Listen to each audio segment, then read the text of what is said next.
Okay.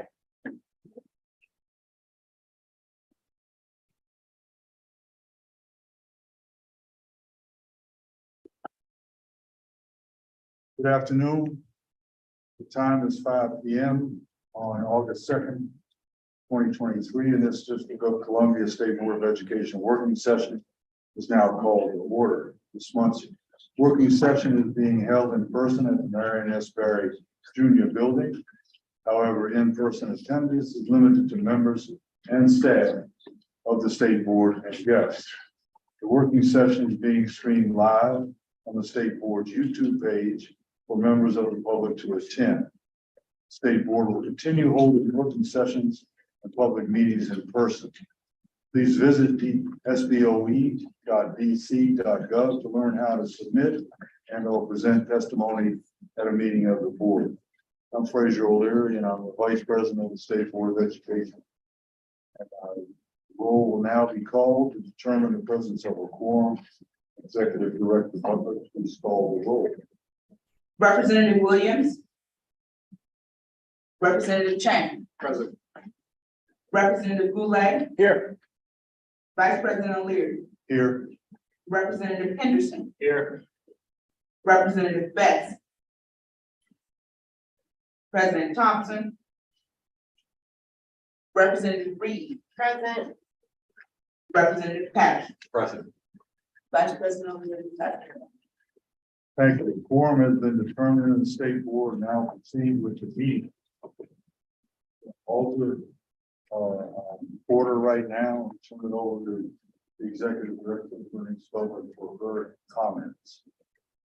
Good evening, members of the DC State Board of Education. Over the last month, the State Board Office has welcomed our newest policy fellow, Ms. Rachel Dumbo, a graduate student at Georgetown University. Welcome. The team has submitted your edits and updates to our website to Octo, and we're excited about the launch of the updated website in September. During July, I also attended the Education Commission of the State's National Education Policy Conference with President Thompson, which was very exciting to be along our peers and to hear some of the topics trending nationally. I was able to get in contact with the potential panelists for our October panel around literacy and was very excited about the colleagues that was able to meet and the connections. As you all know, our fall will be here sooner than you realize. September is packed, so please do not forget. The board retreat is scheduled for September 9th. State Board of Education at the Nationals game is scheduled for September 10th. Our Student Advisory Committee will kick off their new year on September 21st. And we were excited at that time to be also welcoming a new communications fellow who will be joining us next month. So if you have any questions about any updated projects or things, please reach out to the staff. But do not do that on tomorrow. Tomorrow, the State Board team will be in an all-day staff retreat and unable to respond to your calls, texts, emails, SOSs, emergency responses, or anything else you might need. We will gladly resume all of our operations Friday morning, but we ask that you all give us this time because this is at this time a full complement of the State Board Office. And so we will be spending our time on tomorrow delving into 3 specific areas. 1, internal communication and storytelling for staff. Next, we'll focus on what it means to do work planning and workflows throughout the offices. And lastly, we'll focus on finding excellence in our work and really doing visioning with the team to define what that looks like for us and how we can better align our communication skills and sort of output for you all as members and for the public. At this time, that concludes my report, Vice President O'Leary. Thank you. Do any of the members have any questions? I'd like to welcome our president. Thanks. Hand over to Gal. He will give us our leadership. So the leadership report is apparently Constitution Avenue is closed. Hopefully it will not be closed when we leave here because it was an active shooter. So Good luck to all of us leaving here. Hopefully everybody is safe. Yeah, so I apologize for being late. I sent, and I don't have it in front of me because I just walked in, I sent my leadership report earlier today. Some of the updates actually applied to Executive Director Butler's report, so they would bring me reminders. Please respond back to the links that are in her report. Other than that, a few updates on work things. So Healthy Schools Facilities Network, we did receive an extension from NASB. That extension is through September 30th. That is beautiful because there are joys of DCPS or DC government procurement, which we are still navigating. And so that should align really well with being able to deliver our recommendations, having them incorporated into the master facilities plan. And Deputy Mayor, of course, is aware of those timeline changes.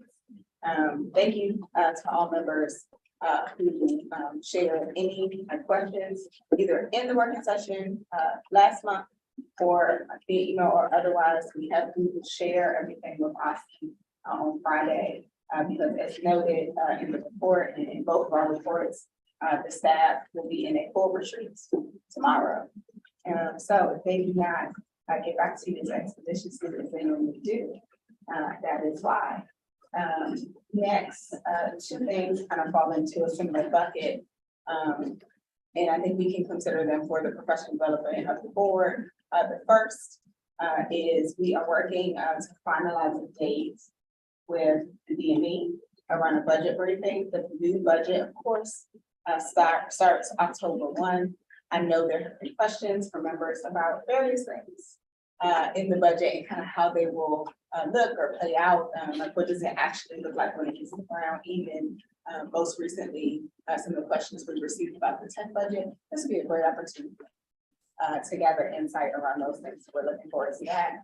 And second, I reached out to members about Councilmember Louis George's conflict resolution, potential legislation. Of course, it's recess, so there's not a bunch of movement, which of course means we have more time to engage. And so we are going to set up a time with our staff, similar to what we did with Councilmember Trayon White when we proposed changes to attendance regulations, since curriculum and what students learn is in our court, just so members can be abreast of what's proposed, and we can figure out the best way to address those things together.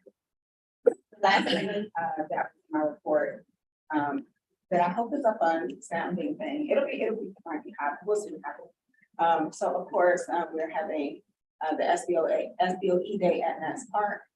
It is a wonderful opportunity to engage a lot of people and raise the visibility of the board. We are asking, of course, the staff will staff us, but it is an opportunity for people to meet their representatives.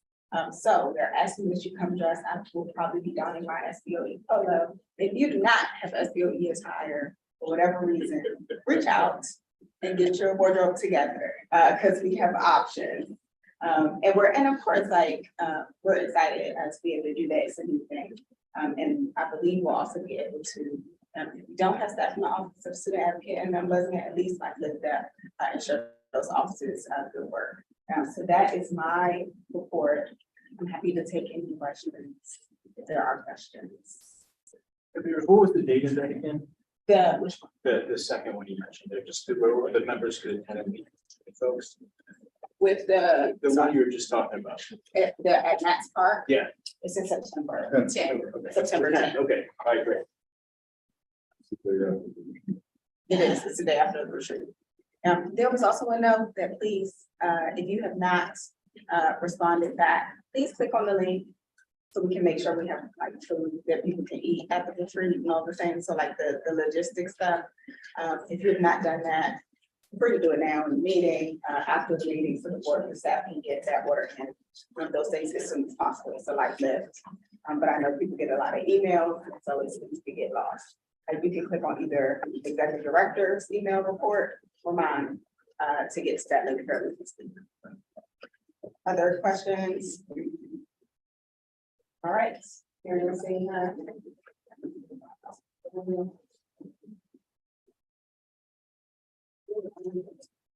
Sorry, we're a little bit out of order. So, we're actually gonna move on to need for appropriations. So it is that magical time of year where the state board outlines its need for appropriations and related enhancements to meet the needs of all three of our offices. The Office of the Ombudsman for Public Education, the Office of the Student Advocate, and the DC State Board of Education. This evening, Executive Director Butler will present our need for appropriations for fiscal year 2025 and begin discussing how the funding will align with the mission to carry out state board programs and initiatives. So, Dr. Butler, I'm going to.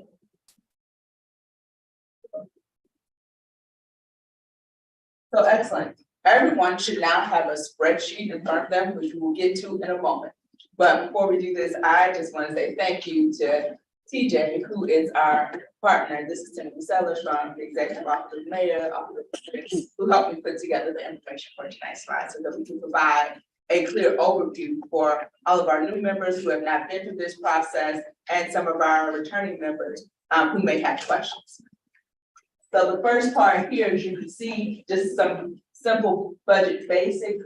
There's an annual operating budget and a 4-year fiscal plan and a 6-year capital improvement plan. Our fiscal year starts October 1st and runs through September 30th. All the things in the middle, we will formulate a new operating budget and CIP plan every year. So those are the things that agencies across the district ask for in their need for appropriations, that the mayor puts together her budget and then sends to council, are those two categories. For FY23, so we're in the last quarter now of FY23, the growth funds for the operating budget were 19.5 million, and we had a capital improvement budget of, excuse me, I said billion, I should say billion, because this is a change, of 10.9 billion.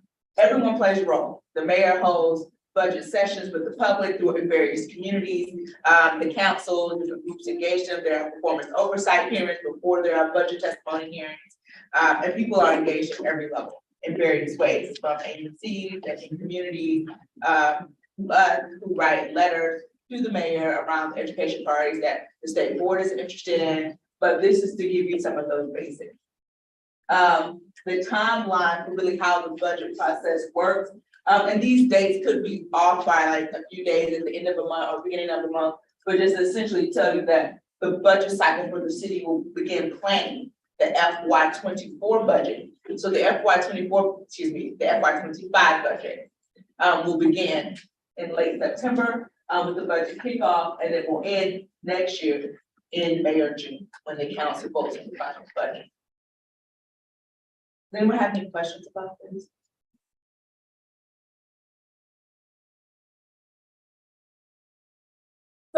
So let's talk about what happens here at the state board. So in August, we begin development of our need for appropriations and enhancement requests. We meet with the ombudsman and chief student advocate to identify needs. Our ombudsman and chief student advocate are here, Dan Davis and Tom Kleiner. We discuss with the state board at a working session what we anticipate those budgets and needs of our offices to look like. And then we start discussion of enhancement and what that process will be.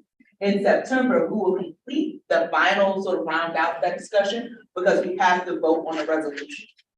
And so we'll be fuller, any changes or questions, those things you have, there will be a resolution that the board will report at the September public meeting that you all will vote on. So that's what we'll start the conversations now, continue them at the September working session to close out with the vote at the September public meeting.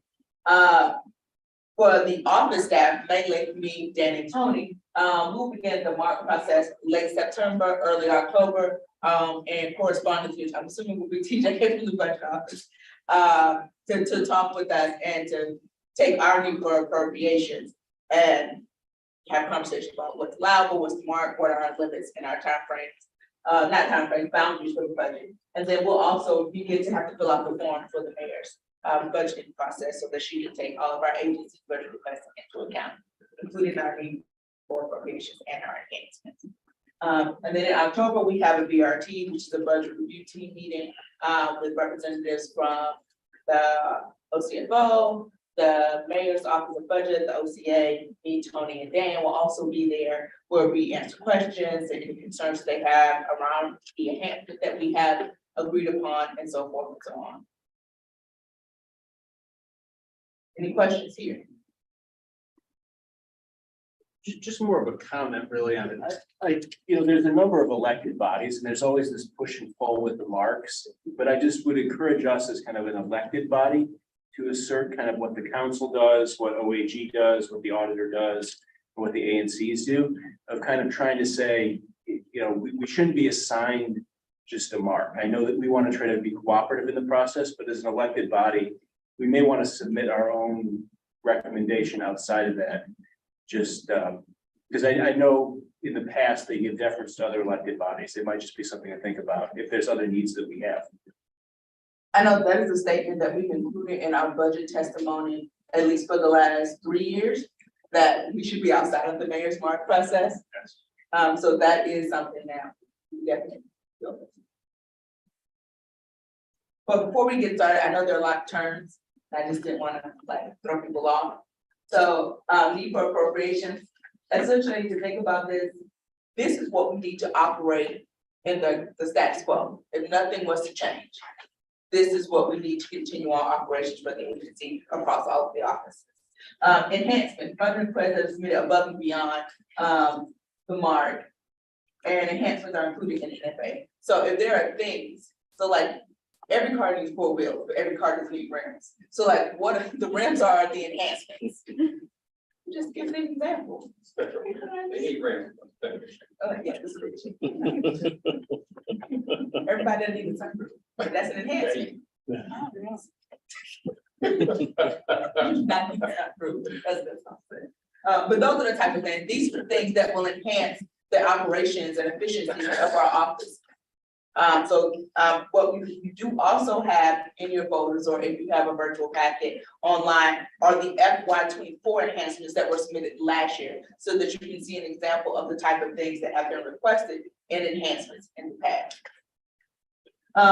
MARC means the maximum allowable request ceiling.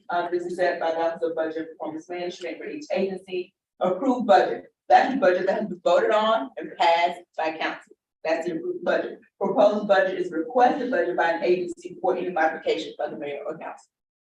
And then opera funds, because this will come up, our time-bound funds that we use to hire personnel. And most notably, we're familiar with this because we requested local funds this past budget cycle for FY24 to cover opera positions where funding will run out on September 30th. But these were funds that came through the American Rescue Plan Act through Congress as a part of the COVID emergency funding. Yes. Another question. So did our funding enhancements we received from council, were they recurring or are they one time? Do we have any one-time funds that are built in that will disappear in the mark? No, not in this current budget, but we have had that in the past. Okay. Well, that's helpful. Though. Yeah, in the budget that was passed for FY24, everything is built in to continue. Okay, good. So that included the raises for council, that included both of the local funding for the formerly ARPA funded positions and the new staff in the state board's office for finance and operations coordinator. All of those are built in continuing. There were no one-time funds. That's terrific. Great. Any other questions before we keep going? For this is, One question, this sheet here, yes. this is stuff that's already gonna happen, starting. No, FY. those are the things that were submitted last year, to give people an example. Okay, so Those were the this, FY24, things that you all worked on with Alex. Okay. right, so does this start in September, or I'm sorry, October 1st? It's Those enhancements? these things? No. I'm not quite sure. Are you reading the FY24 enhancement request summary document? Yeah, and offsetting reductions, I'm just trying to get an understanding of what are these? If we These get- are the FY24 things that the board submitted last year as a part of their budget request to the mayor's office for Right. enhancements. And. Some of them were approved and some of them were not approved. So some Oh, of them No, will- this is just the literal Right. list of things that the board submitted to give board members an example of the type of things that were submitted as enhancements. Okay, So that's a wish list. This was last year's list of things that the board wanted to submit with their request. And we got some of them. Actually, the mayor gave us none of that. Well, the mayor did increase board salaries by $5,000 each, which is not a request that you see on the sheet, but was categorized as an enhancement. And then we advocated to council to include funding. We asked for 4 positions, they gave us 3. One in the ombudsman's office, one in the chief student advocate's office, and then one in the state board's office. And so those requests, again, this is the form for the mayor's office. This does not necessarily go to council. And so I don't know if I answered your question. So this is just purely an example of what. What this is the FY24, what you all submitted last year, as an example to see, these are the kind of things that have been asked for in enhancements in the past. So the things that weren't outside of that personnel increase are things that we should try to do for this new conversation.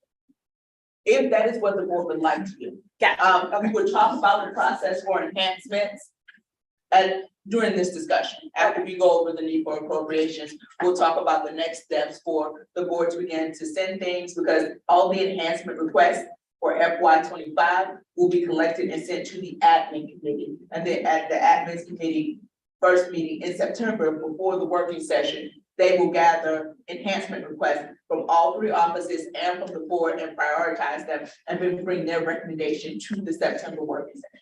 But I will go over that. There's a slide about that in the presentation. Thank you. No problem. Any other questions?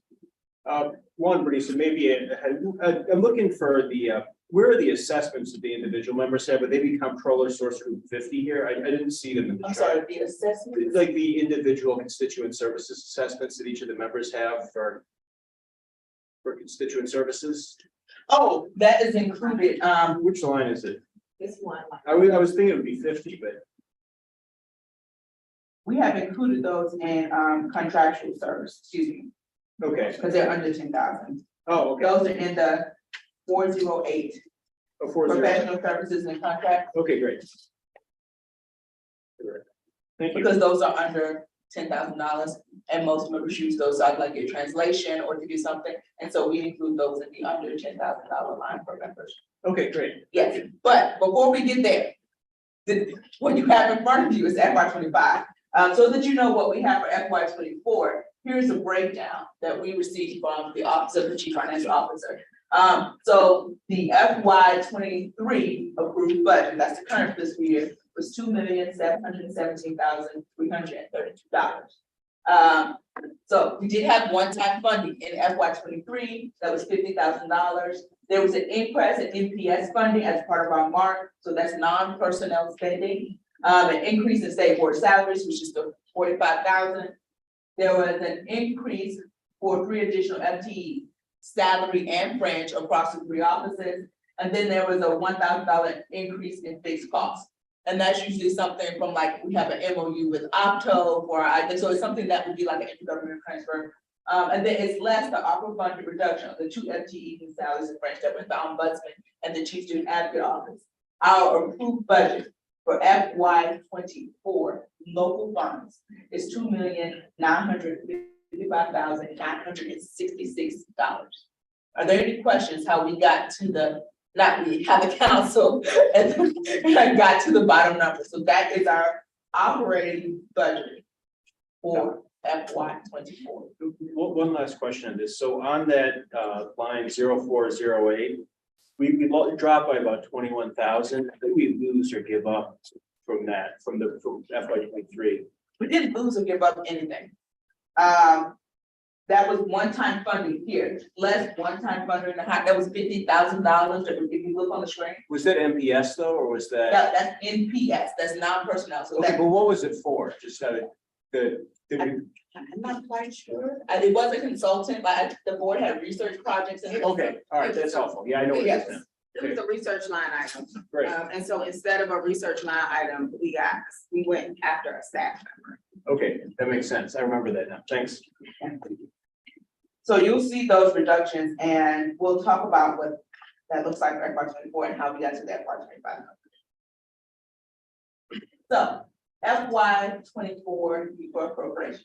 2 points of summary here. So in the large spreadsheet you have in front of you, you have a breakdown of personnel and non-personnel costs for the office. You have the FY 23 approved, the FY 24 approved, and then what we are proposing, Dan, Tony, and I, for the FY 25. That is the spreadsheet you have in front of you. What you will notice is that overall, compared from FY 24, there is a 6% increase. This accounts for increases to non-personnel spending due to inflation and a 6% increase in personnel spending to account for merit or cost of living for staff. On the screen, you will see the total breakdown of those amounts. So for the SBOE core office, 1.5 million, OMBUDS 812,000, Office Student Advocate 784, brings us to a total need for appropriations request of $3,136,362.17.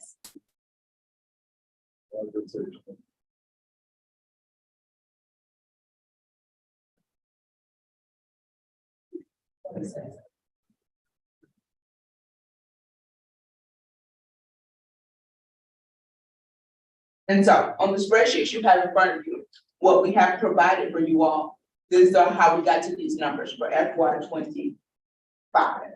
So in the top left-hand corner, you will see 3 blocks for personnel. What we did not do, we do not plan to do, is go over individual staff salaries. But we did give you, and we can hand you all that if you need them, but separately. So when you look at the state board, it says 20 positions. That includes 8 full-time staff, 9 elected members, and 3 interns for the office of the state board. For the ombudsman, their personnel costs are 6 full-time staff members. For the office of the student advocate, they have 7, 5 full-time staff and 2 fellows or student interns. What we did break out for you all were our non-personnel costs for FY 25. And at this time, I will let Tony and Dan, if they have anything they would like to share regarding their request, to yield the floor to them. I don't have much more to share than was already shared. The only thing that you'll probably notice from the 24 and the 25 is that I tried to put myself back at the 23 budget. You did what? Try to put the office back at the 23 budget. Okay. Same for me, you'll see an increase from 23 to 24 because as Bernice mentioned earlier, one of our staff members was under ARPA funding, and so they were pushed over to local funding, which we secured that for one staff. So does this chart represent gross funding or just local funding? Local only. Okay. And I said that because in terms of gross funding, the ombudsman's office does have MOU funds from us, but those are intergovernmental MOU funds and not allocated to the budget. Those things are represented in the office of the state superintendent's budget. Do we get intra-district funds for them then? Through the MOU, yes. Okay. But those are OSI line items that are not in our budget, that are just in the OSI budget. So And we piggyback, have 2 of those MOUs. so piggyback question, because I think I'm stuck on the assistant ombudsman personnel piece that was asked for, but may not have gotten funded. However, that position may be in another pot of funds. No, it was funded through the council. It was The council funded 3 positions in the offices. So if you see here, when it says 326,000, 508,000, those were 3 positions. So that includes the assistant ombudsman's positions, the program associate position in Dan's office, and then a new position for the state board office to support our finance and operations. Gotcha. So I really like the ombudsman's office and use them a lot. So technically for next year, it's not really a super budget question, but we're technically hired for an assistant ombudsman and an ombudsman. No, so we're not hiring an assistant ombudsman. The staff person that was on the offer funds. So if you see here, the offer funds reduced 2 FTEs. One of those FTEs was the assistant ombudsman, so we were able to get council to add back in local funds so that we can keep that person on staff. So that person has not left, they are employed, they are built into the budget of local funds going forward. Bernice, last question. I saw a question from Robert, sorry, Representative. The special ed hub, is that through the MOU or? That is an MOU funded project, that is in the OPSI budget that. How many years is that? It ends on September 30th, 2024. The last question here, the student advocate FT, we got that one, right? Yes, we got 3 FTEs, one in the office of the student advocate, the And what was the- ombudsman, the office of state board. Gotcha. And what of the two at the top of the chart, did we get the community engagement personnel or the administrative support capacity? Support. So, oh, yeah, from the FY 24 enhancement request. Right, I was just trying to see what we didn't get, so we got student advocate, assistant ombudsman, and then either the administrative support or community. Yeah, we got, it says administrative support capacity, yes. So we are hiring for a finance and operations coordinator that can start after October 1st. That was one of the 3 positions. So I think one of the things that might be helpful to clarify, when Director Butler said we didn't get any of our enhancements, she meant we did not get any of our enhancements through the enhancement process with the mayor. Yeah, not that we didn't get any of them when the final budget process was concluded. So we did not get them through the enhancement process. They weren't awarded to us, which is why we had to go and ask the council to fund those on local funds. So we did get those positions, we just didn't get them through the enhancement process. Just one thing, the community engagement person was the position we didn't get for. We had, Yes, that would have been with the state board. yes. So that work is to be continued for that So that's something consideration. we need to work on for the next one. Well, I mean, we can have a discussion This is about. the discussion we're about to have. What part? Yeah, it's part of it. So, but if we are looking at. If we're looking here, the spreadsheet that you have, the large spreadsheet that you have in front of you. Breaks down the non-personnel expenses that Dan, Tony, and I are proposing for FY 25.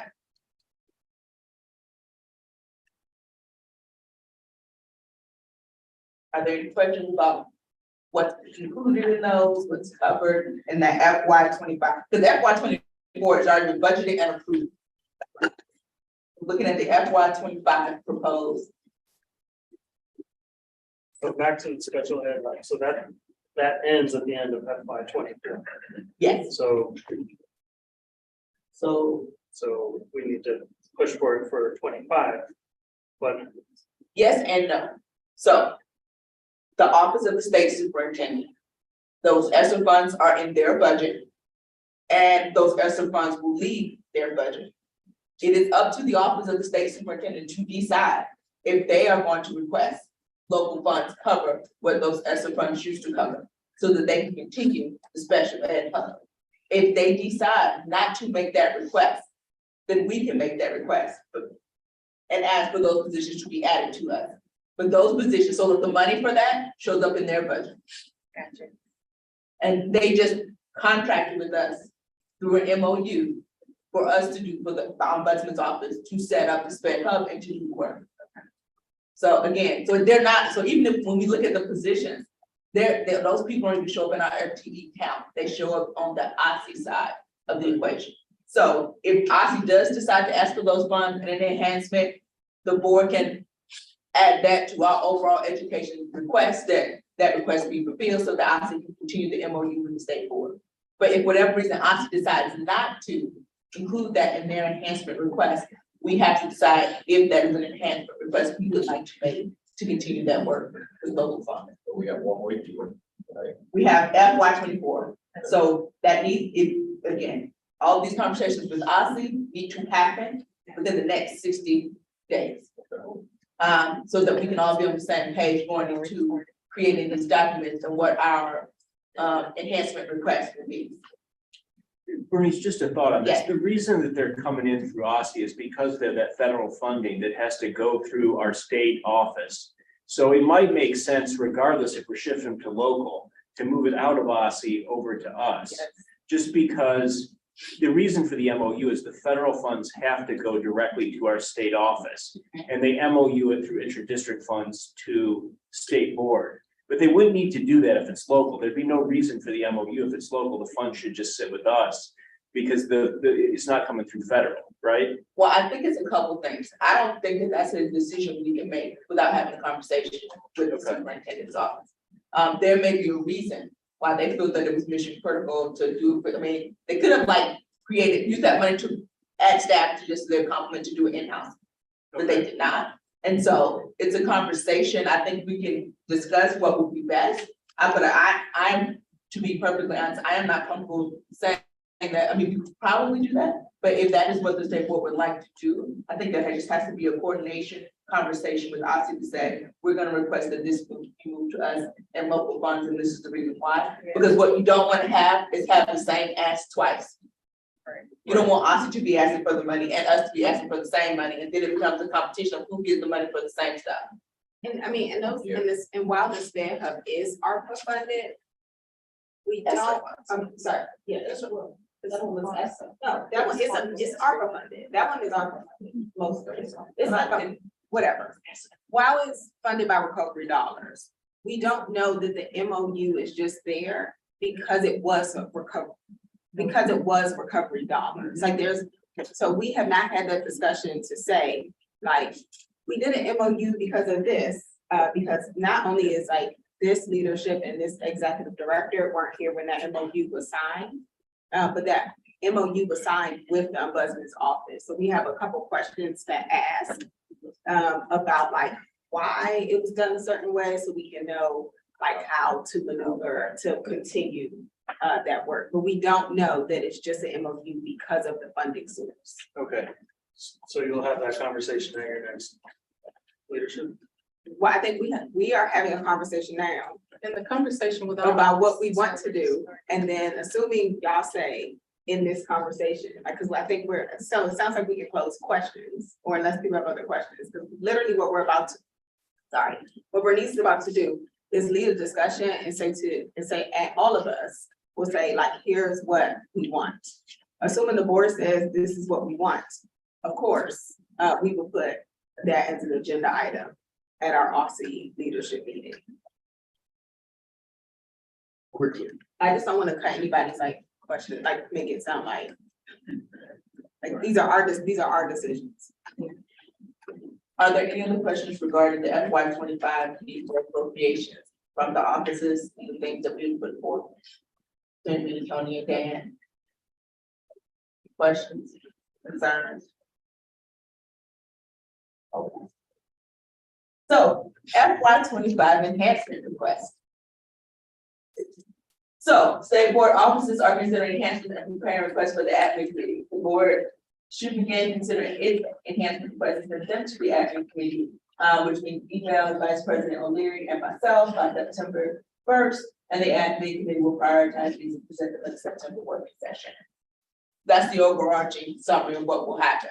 But I can open the floor now to you all, if you all would like to discuss, particularly the board, any enhancements, because I do know that Dan, Tony, and myself have been talking to our teams about things that we're interested in, but we have not yet put those on paper. We want to also give this space and time to the board for you all to share just anything that you might have. And if you don't have any, again, you can always email them to Vice President O'Leary and myself for the September admin meeting. But we can kick off that conversation. So I can probably say that people are interested in having a bed of enhancement request. Yes, But and a cat. Dr. Reed. That's okay. A couple things. So I guess in the conversation, I would love the community engagement piece to push forward and we try again, as well as that hybrid meeting space. The only, I guess, addition for the SBOE hub is, I guess, asking Elsie clarifying questions, because it seemed like the ESSER fund came up to be used just as a means to get the SBOE hub, but it seems like that the space for it to be in the student advocate's office was for it to also be independent.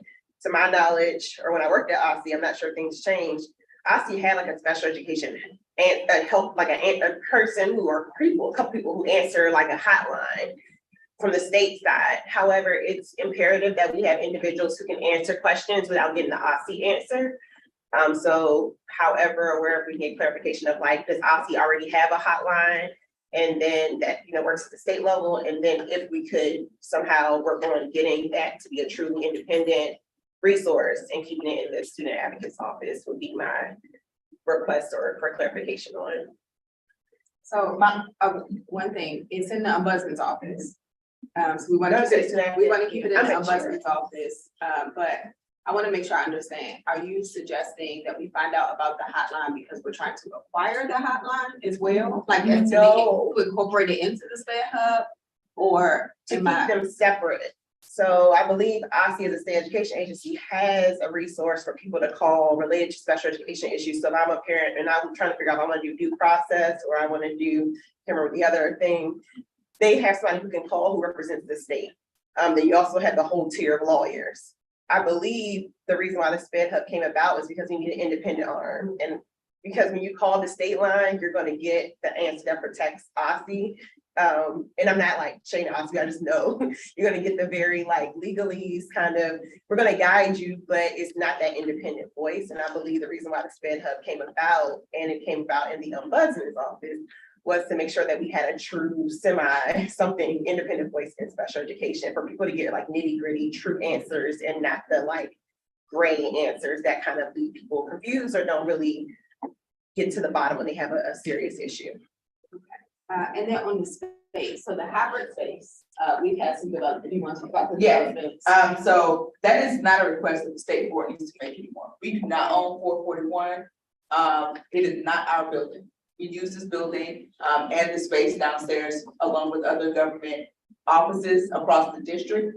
And in the past 30 days, I have actually been meeting with representatives from the mayor's office, from Octo, the cable television news, and DGS, and to work through the issues we have in running a hybrid meeting. We have scheduled an August 9th run through where the state board staff will set up old council chambers like we would for a full meeting. And technicians from broadcasting, from DGS, and from the mayor's office will be on site and Octo to help us figure out how to have a hybrid meeting. DGS is hiring an AV technician who can walk us through the capabilities that we may need. Octo has agreed to look at the sizes of the screen. They began work on the microphone issues in the floor. But that was not a request, in my opinion, that should have ever been on the list because we do not own 441 or the space downstairs. And so we should not be responsible for repairing any space or making it hybrid friendly. That is a DGS building. And so we have been working with the necessary partners to upgrade that space. And we're trying to do some of that work in the month of August because the board does not have a public meeting. So I don't think that is a space, I mean, that request needs to be continued to be on the list. The only thing I would, Good to know. the only background I would add to that, is kind of like how we got here. And all of this is actually reflected in the meeting notes with the chairman's office. Is because since we were not granted, the dollar, like the allocation specifically, he has actually been in contact with DGS and managing, and he was like, actually, this should already be in the DGS budget. So I also just want to clarify and add that because the dollars are there. And we also have the clarity around the responsibility and the authority. And just to let y'all know that this time last month, maybe, DGS was sort of saying, well, we're not responsible for that. There was a meeting after we met with the chairman that precipitated movement for the first time.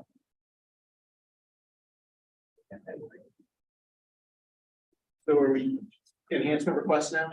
Yes, we are enhancing that. Well, I just want to echo what Carlene said, supporting the special ed hub. I mean, so many people have spoken positively about that special ed needs that we have right now, particularly with the lack of, in some cases, space, in some cases, programming. in our public schools. I think having the special ed hub, connecting people to services and connecting, in some cases, parents with a lifeline to services that their kids need is so important. So I support funding that in either place, whether it be here preferably. But if OSTE wants to ask for money again and then MOU it to us, that works for me as well. But I think that's essential. And then also just what Carlene said about community engagement, getting that position. I think that was a great request last year. We all work full-time jobs, so having somebody who can go out and into the community, connect with people, make sure they know we're here for a resource for them is really important. And the third thing I would add is just with the student advisory committee, trying to, and I don't know what this would look like, Bernice, but trying to get something where our student representatives can, come up with an event or creative project for our youth. Just some funding where maybe through a process approved through the admin committee, they could have some dollars to do something creative, for youth, or to, get more youth excited about serving in the student advisory committee. I think we should have a line for that somewhere. We may have something already, but I think that would be a great way to incentivize more of our youth to really feel like we're taking this seriously and that they want to participate in it. So that would be my third thing. So there's SBED hub, community engagement, student advisory committee funds. Yes, representation. Just echoing, yes, preserve the SPED hub and the same preference of prefer that it be through us. But priority being that we retain it. And also, I think I understood that there was money for research that instead we asked for a person. Can we also ask for money for research? Well, so I should also say, I think that was they were given one-time funding. Which was used, but what we have done, every project and research that you all submitted in your work plan, Roma and I have included that. That's our budget for in FY24. You covered that. So anything that you put in a work plan that you submitted to your committee person, we have already included in the FY24 budget. So for FY25, if you have, and so this is any project that would start after October 1st, 2024. I think the best strategy is not just say research money, be specific. Like, what do you want to research and why, what value add?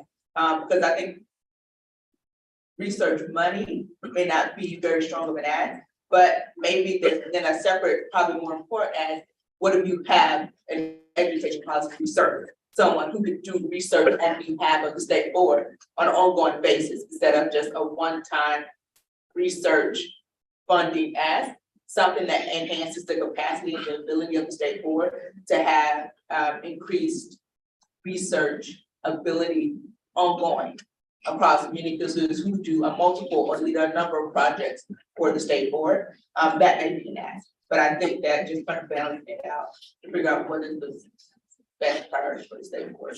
I think the other priority, other, I guess, context that's helpful here. So if you notice between that 20, there was an increase in our contractual funds. And so that's why we were able to cover all this. So like we literally had a line item that was like restricted to research. But those research dollars that Executive Director Butler is talking about is actually in our contractual line item dollars, which is a lot more, like that's grown. And so instead of asking for an enhancement request to say one-time research dollars, we ask for an enhancement request to fund a staff person. So I don't want to give the impression that we lost research dollars, if that makes sense. Like I just want to clarify, not that we can't. It's in this contractual services. Yeah. That's what, so like when she's talking about our research request for funded, it's a broader category, but captures things like research. Now, if we need more dollars for things, yes, but like we no longer do just research line item.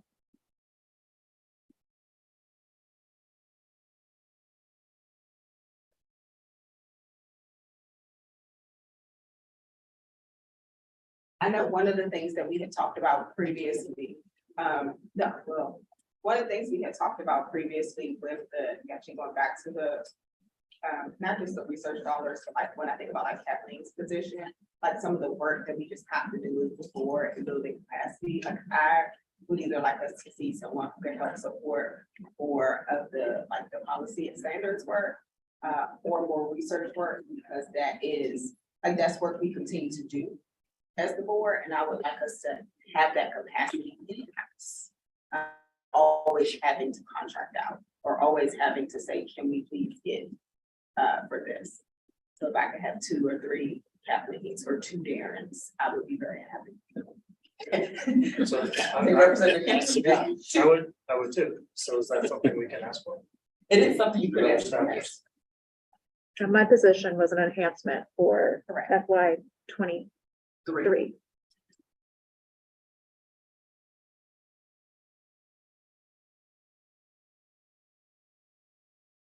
Any other additional thoughts? And I will say, I will send you all an email reminder of these things, because the admin's committee is gonna need more information than what we're all sharing here. Because I think, because we're gonna have to provide more information in the request. And I will know, like, again, Tony and Dan and I may have our own requests too. Bernice, last question on this. You guys did such a good job at the retreat, presenting kind of how as a small agency, all these costs are tied up in overhead and how these funds really make a big difference when we get them in terms of real dollars for outreach, for research. So I think if you could start making that same kind of presentation and ask to the council members early. I know you got a great relationship with the chairman, but just continuing to educate people about the challenges of trying to run a small agency, and you do a fabulous job with it, with a, kind of a, a small group of people, but just, I think telling people about that story, about how these little investments in the state board, I mean, they're a drop in the bucket in the scheme of the city's budget, but they make a big difference here, and they're all going into direct research or outreach, and I think that message really resonated with me from the retreat. So the more you can get the word out on that, I think the policymakers on this early will be successful when we get into the budget process, because it's really a compelling message, I think. So just want to thank you for everything on this. Thank you. I think it's a group effort, and I think there will be an opportunity for all of us to have a hand in this. We've already been in contact with the council and the council secretary for state board and council member rep. So you all filled out a poll with dates. I shared that with Nyasha, and so she and I have been going back and forth to confirm dates for that to happen. And right now October seems to be the month that where she's honing in on to make sure that she can get all the council members there, so that we can have an audience at the state board with the council members in a meeting. So all of you all, and probably me, Tan, I done gave it all man, Dan and Tony. And I.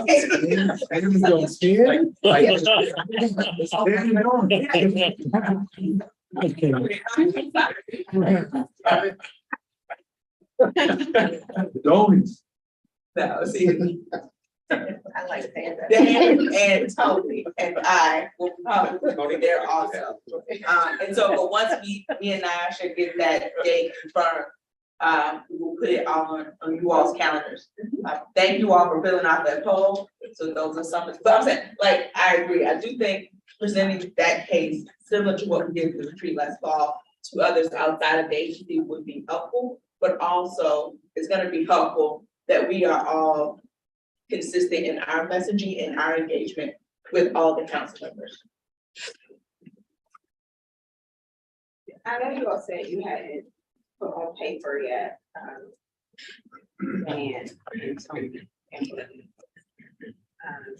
what some of your thoughts were, but are there things that you all feel comfortable enough, like starting to share, not as the final conversation, but like some additional thoughts you would like to pass that?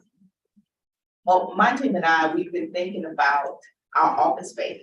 We love all the great things that are happening in the ombuds and the chief student advocate space. But we're trying to figure out if this, like, how capital requests differ from operating cost requests in terms of enhancement. So we would like to think about what would capital funds look like to renovate our office space to make it more conducive to our growing team. Particularly because my office is really big to the point where we are storing boxes and extra desks in my office space. But like, would that work better as like a multiple office space for multiple people? Like, could we, but again, thinking about what some capital funds would look like to redesign our space. So that it is more, up to date and you don't have stain carpet that the DGS people can't, they tried. The stains won't come out. They did show up and they clean. The guy was like, it's the best I can do. I was like, I can appreciate that. So. I think for the ombudsman's office, three of you all have already lifted up, one of my, enhancement requests, which is to preserve the sped hub. There are five, members, four, members in the sped hub that we would have to seek funding for, and then there is another special education assistant ombudsman in the ombudsman's office that we would need to secure funding for by September 30th, 2024. So I will be making an enhancement request for those two positions. For 5 positions for those requests. Question. So can you list out, or just both Dan and Tony, because I don't know if everybody knows, like, what positions actually, like the titles, like you just said, like there's a specialist and, yeah, what are they? So in the Office of the Ombudsman for Public Education, we have the ombudsman, we have 3 assistant ombudsmen. One in particular ombudsman out of the 3 is a special education assistant ombudsman. And then we also have student support. We have a program specialist and a program associate. On the SPED Hub side, we have a program manager. We have a community and engagement outreach specialist. We have a program specialist and a program associate. And the full org chart for the agency was handed out in January as a part of the member orientation. So it is in those binders of packet that you all have. We labeled every single position across all 3 offices.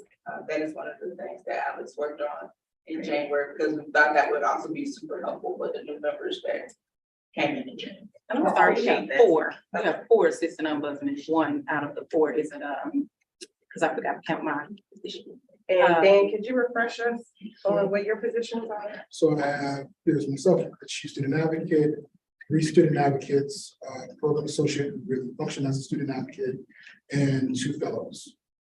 Fellows are part-time interns. And they stay about how long? We usually do our fellowship full year, so they, 4 years. full year. Full year. So they start with us in August and generally leave probably late June, July.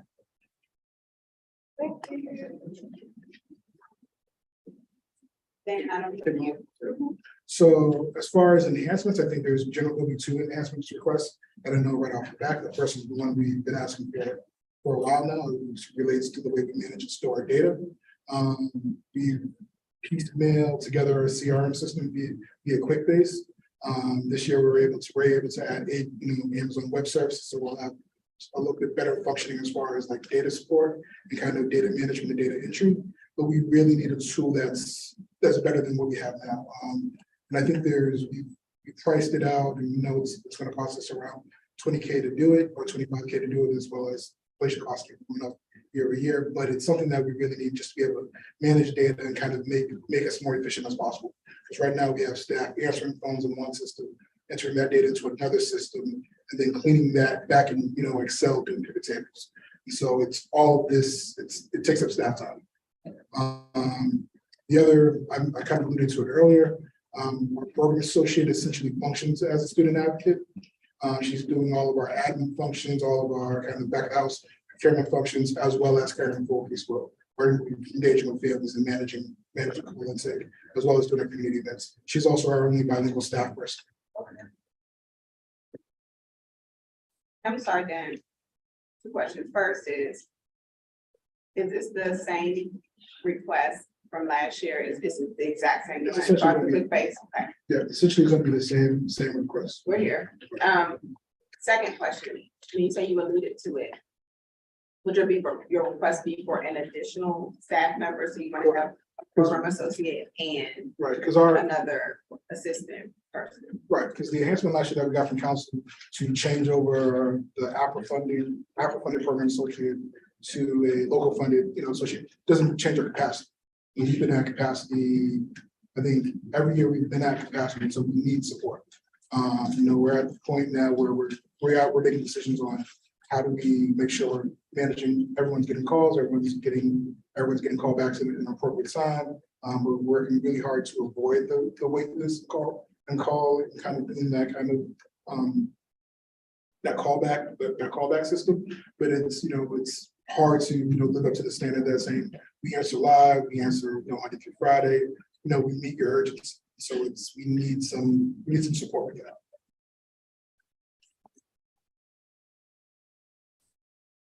Follow-up question. I think, so that the 20, what is the data security and storage, is Representative Thompson mentioned that enhancement, is that the 20,000 that you were referencing, the same thing? Okay, gotcha. Okay.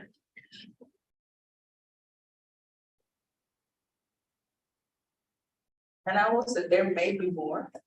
Again, we have a staff retreat tomorrow, so we'll be thinking, envisioning, what good looks like for our office at that time.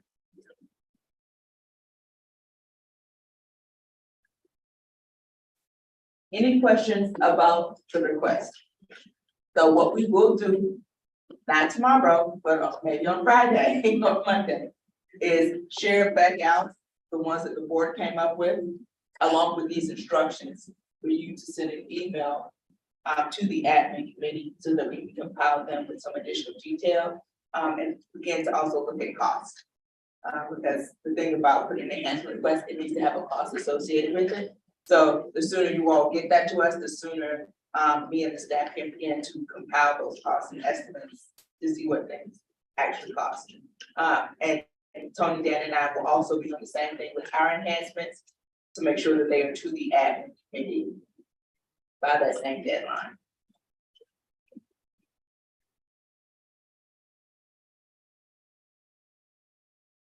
Are there any other questions before we move on with the agenda?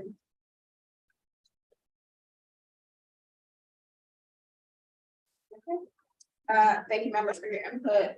As selected by the chair, staff will compile their notes from this discussion in addition to the discussions they had at the retreat. And we look forward to using this to build out our need for appropriations. Next, I'm still gonna stay with Director Butler because we have a lot of internal work to do just at this working session. Executive Director Butler will lead a conversation on student representative selection process and next steps, which I know has been long awaited. So we're ready. Executive Director Butler. Yeah. You all received an email on Tuesday morning with a number of attachments and things. So every year we select student representative. And by we, I mean the board votes on applications. So the student representative terms go from September to July. That is it. After July, there's no student advisory committee. We use that time because we start recruiting for new members in May. Applications close in June, and the selection process is July, August, and then we onboard and swear in new student rep members in September and October. That is the process. This year for the student advisory committee, there were 44 applications. For the student representatives, there were 33 applications. That is nearly 3 times as many because last year there were only 13. Which is why it took us a little bit longer to get them to you, because as you will see in the links that you all were given, the applications total 79 pages. Our students are amazing and talented, and they answer some really thoughtful essay questions for you all to read. And so, of the 33, we have 4 seats. Yeah, so realizing that, I realized that we could not use the same process we used last year, where you just pick 4, whoever has, there really had to be a rubric. So thankfully, State Board has an amazing team that our new policy fellow jumped in and supported, and they were able to create a scoring rubric for you all to evaluate these applications. So each member will review applications and score them on a scale across 4 areas: interest in education, availability to attend SAC and board meetings. We included that as a push from Representative Chang, as he noted, in our updated bylaws discussion. So thank you. Expresses issues of interest and commitment to problem solving, awareness of personal strengths and anticipated challenges. So you'll see in the essays that, I mean, these are truly amazing young people, from nearly every ward. And we had one very ambitious ninth grader in the application that even opened ninth graders. So I just like the fact that they just shoot their shot anyway. And so, they're just like, I'm gonna apply anyway and see what y'all gonna do. So I'm just really excited for you all to read their applications and score them across these 4 areas. Every member has their own rubric with their name. So if you click on the 5, if you cannot find your name, it was a mistake, but it should be there because there's only 9 of you. But if not, we will create one for you. So that way you can type yours directly into the form. You should do this by August 16th so that we can go in and tally them and add them up, and report back to you all who our top finalists are, and to see if we want to have some phone interviews with them before making a final selection. Are there any questions? Yes. I noticed that part of their responses, references. We will call those, I think those are for the people who are the finalists, because we can't call all 33. And who will do that? Staff will do that, or will? Yes, unless a member would like to volunteer their time to do so, the staff will do it. Can you take it? Volunteer? But yes, the staff will do that. That's after you all have voted on who the top. And I don't imagine it will be an easy decision. And I will say most of the applications that we did get for student reps are for individuals who are east of the river. There are more Ward 8 representatives, I think, than any other group of applicants. No, I don't either. I just like to just give these directly to people, because this is great. Must be working, I'm seeing a lot of corners. I'm seeing a lot of charters. Make sure people reached out this time. I am just excited about the young people overall, from public and public service. So again, and it says here, to email your score sheet to Michelle. But you also don't have to do that because it's in SharePoint, I just realized that. But just in case you somehow get it out of SharePoint and you can't put it back, you can email it to Michelle. Are there any questions about the student representative process? As our goal is to have some individuals to share with you all at the next working session. And then to be able to reach out to them. I will say, every student who applied, so all 44 who completed the application to be on the student advisory committee, there was an additional check box that says, would you like to be included for a student rep? They checked that box and then they got a list of questions that corresponded with that. But all of the students, unless they opt out, will be accepted to the student advisory committee. But only 4 will be selected to be board members. Be sending out, Malaya will be sending out congratulatory letters to them in the next couple of weeks to congratulate them on their acceptance to the student advisory committee.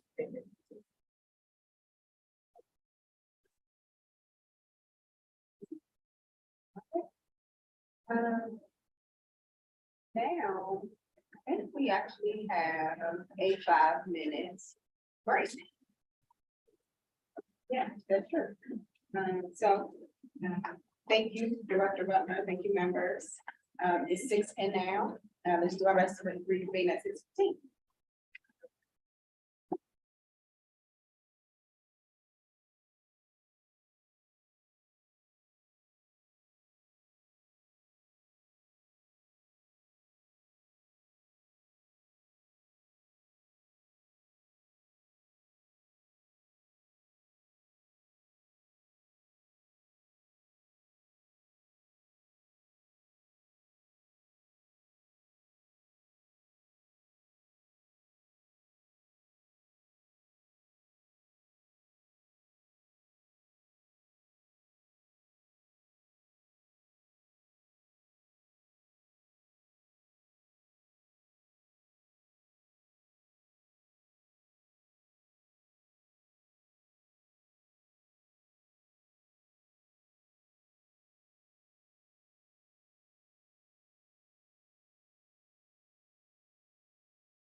bringing us back together.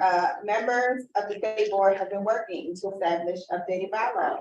Members to anyone in this room, for the agency, since March 2023. I want me to just, okay. I'm gonna turn it back over, to Executive Director Butler for updates from the admin committee, regarding the next step with both the bylaws and the board setting operating procedures. Okay, so thank you for all who have sent your feedback and your remarks for the bylaws, and suggestions for standard operating procedures. The admin committee met and they discussed and they decided they would like to have a working group to finish the work on the bylaws and standard operating procedures. This working group will be a joint group consisting of 3 members: Vice President O'Leary, who's the chair of the admin committee, Representative Henderson from Ward 5, and Representative Best from Ward 6. Dr. Fleischer, who is on the state board team, and myself. We will have an initial kickoff meeting sometime before the next working session, because we have to pass, you all have to vote on a resolution, establish the working group at the September meeting. And we're anticipating a timeline that will allow us to wrap up all of this in January 2024 for a final vote on updated bylaws and standard operating procedures. The admin committee agreed on the list of items that Representative Goulet, Representative Reed, and Representative Bernstein shared that were outstanding questions, that the working group would collectively make those decisions and not re-bring them back to the board, since they'd already been shared with the board, and discussion had been held, that the working group will make the final decisions and and move forward so that we can begin to build out these standard operating procedures. Are there any questions?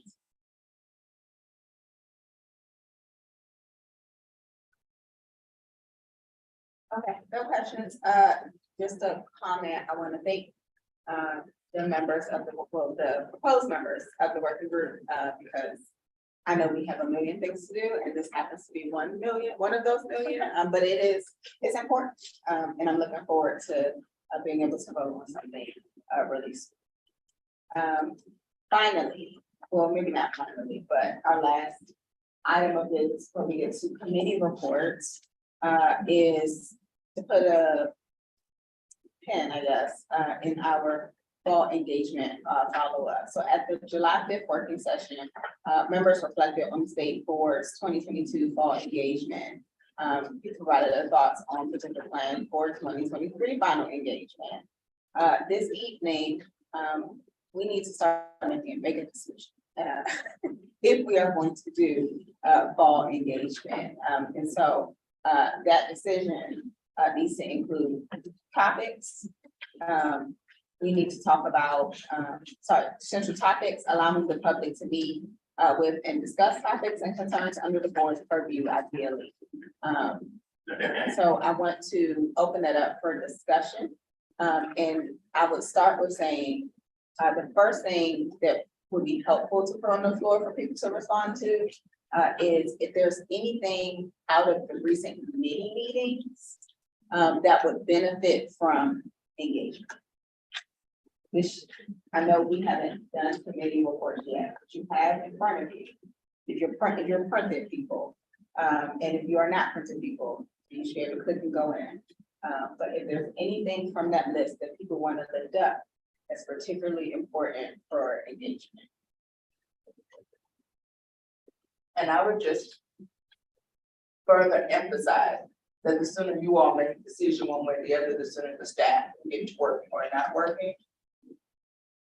But now we're in time to make some decisions. And there's a summary of the discussion from the last meeting regarding fall engagement in your folders that Dr. Fleischer put together for you all. It is in your folder.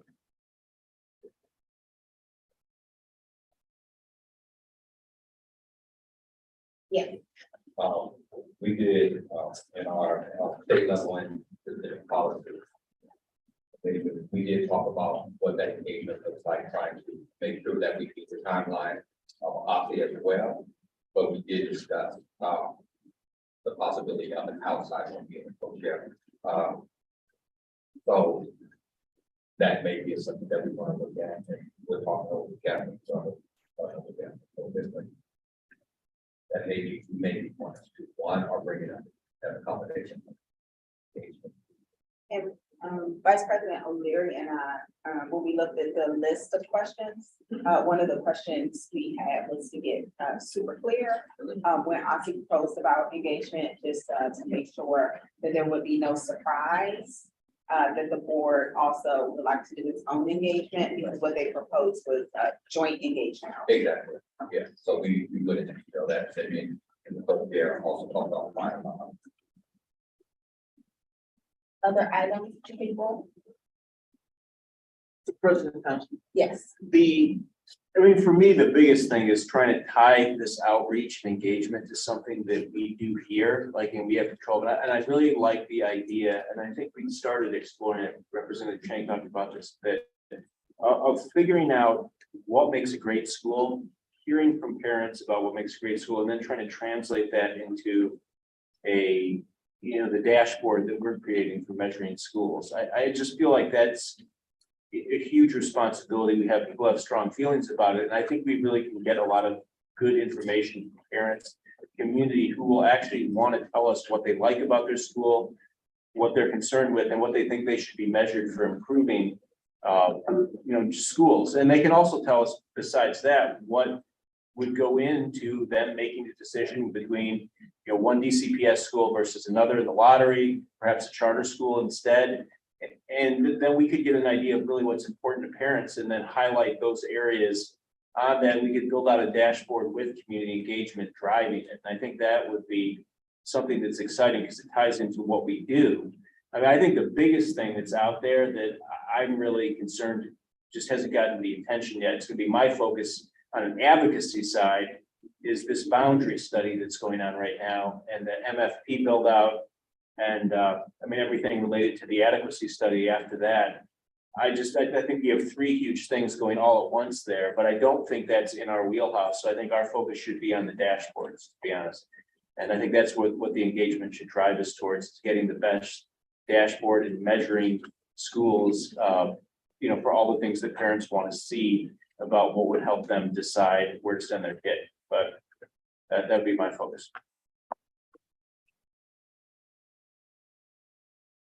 Are there other things that are from like committee discussions this week? It's all the committees met on the same day, that would benefit from engagement.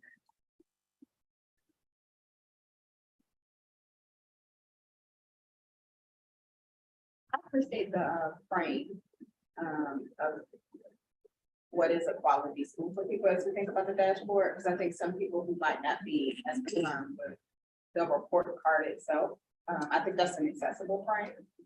And so I would be curious, like, what some of the, if that rings true for other people on the board, is helpful. I think, given that, like, what do you want to see in the school, since we've had so much conversation around like school safety? I think it could actually be complimentary to have a session on like some of those things, like school safety or school climate things.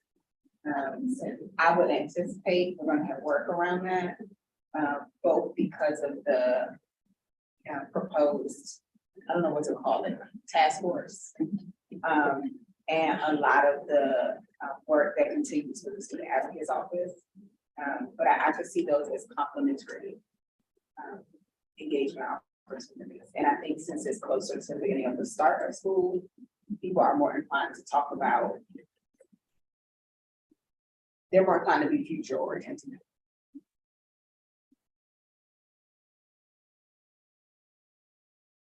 So is that a push for yes, we need to have an engagement event? Yes. Is there a time frame that you all would like to suggest? Bernice, when do we need to get OSSI the final decision on the report cards?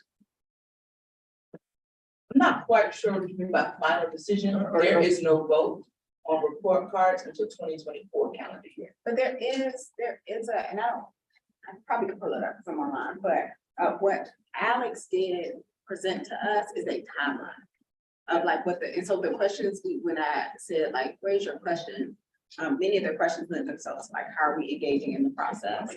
I think the question I have is what we want to do our own engagement before we go into joint engagement from OSSI so that we are able to kind of say, this is what we've heard from the public most recently, or like, are there questions that would that we know we are going to want to kind of drill down on as a board, that OSSI might not be as inclined to drill down on. Like, if those are the cases, if either of those things are true, I think it would be important to have our engagement done before OSSI is proposing the joint engagement. So people would want to have done, does that make sense?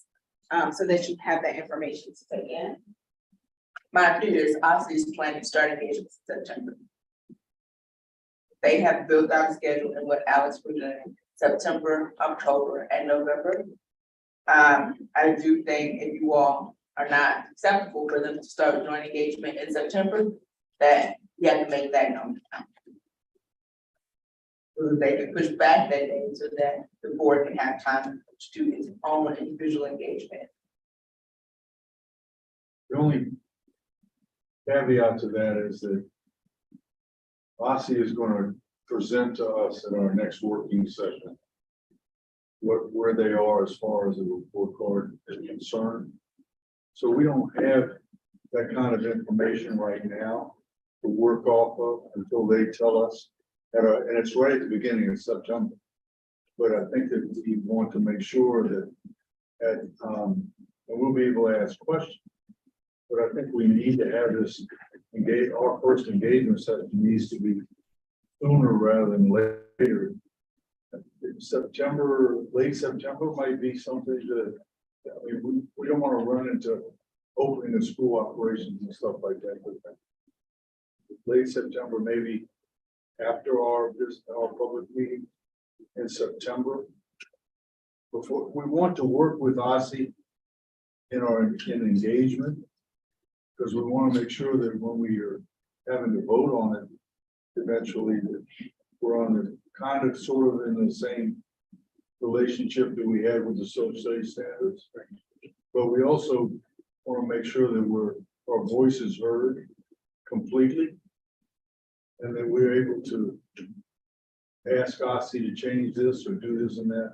But they're also going to tell us, I think at the September session, there are certain things that we're not going to be able to change as far as it is concerned.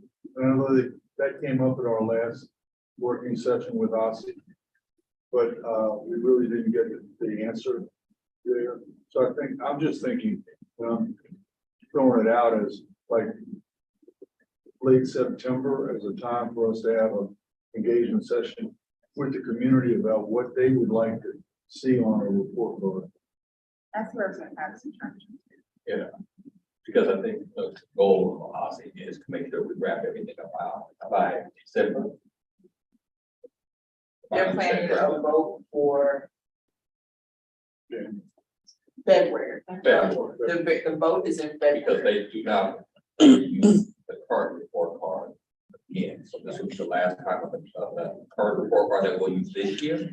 So they need to make sure that we have everything in place, signed, all that stuff like that, so that this will be the last action on it. But we also want to make sure that we're equal partners in that decision. The only thing about timing that worries me with that is the MFP, which is going to be key for a lot of families, maybe in making a decision. It's not going to be approved till December by council, I think. So like I know parents are really concerned in some of the schools that haven't even gotten a full phase 1 yet about the condition of the buildings. And I feel like that should be considered, at least with an eye to whether the schools are going to be renovated or not. And if that's completed in December, to vote in February, that's gonna be tight. I think you could do it, but I'm just not sure how that fits in, because most of the complaints I get are about complaints about the condition of the facilities, about overcrowding and lack of programming, whether it be special ed programming, whether it be lack of sports, whether it be lack of, extracurricular activities. And that's the things parents keep bringing up over and over again. Safety is another one, and I don't know how they're measuring that. So that's, I guess I just gotta educate myself. Richard, you probably know more than me about what OSSI's planning for, so. Oh, well, of course, I don't know. So since the OSSI came to the last working session, they have released the approved asset amendment. So it's on their website. I've sent it to everyone in the committee. And we can share that more widely if people are interested. But some of those metrics that they weren't as specific about because that had not been released yet are available and we can look at them if people are interested in that. I don't think that that needs to be something that is holding us back from starting planning. Particularly now having experience with like the P card process and some of the administrative stuff that goes into that. If we want to have a event, it's better to start planning sooner rather than later. So waiting for OSSI's presentation at the September working session might make it harder to have an engagement session in September. Rather than starting to plan earlier and then maybe making some adjustments based on that. Yeah, I mean. Yes, I mean, what OSSI is working from is the same thing we should be working from, which is the amendment. Those are the restraints or the constraints, Representative Reed. Yeah, I guess my 2 cents are, I guess my time on the board, we did a working session or engagement session in November, and we did one, I think, late last September. And I prefer the late September week working, I can say working session, fall engagement, because we were able to take that information and use it almost like for the rest of the year, to insert it into our work. So if possible, we can keep that same cadence of like fall, because then you have opportunity to hear about, school stuff that people want to talk about that's not even related to maybe our topic. And then you also get to hear, we can collect information related to the front of the work, which is going to be the report card. And I also I think to Representative Thompson's point about almost sandwiching engagement. So we get a little bit of engagement in the fall on the topic, we get to hear OSSI's, whatever proposal they have, what they're doing, and then almost having another engagement session on the back end with the full scope of information, kind of like we did during social studies standard, where we did something, they did something, we sandwiched it almost together, and then we were able to come out with key takeaways on how we, made our decisions, the feedback that we gave OSSI, and then we kind of came to a closer or a unanimous vote. So if we can just kind of maybe keep that same cadence, so if we do something, work with them, and then work with the public on whatever their final their final example is, and then forward the towards a vote. So I was over here digging into the previous meeting documents because there is a timeline in the last working session one, so I pulled it up. September 2023, OSSI and SBOE released public facing survey. So it's not engagements yet, and then they say fall, winter, OSSI and SBOE co-host public facing engagements. And so my guess is, so it sounds like September is survey.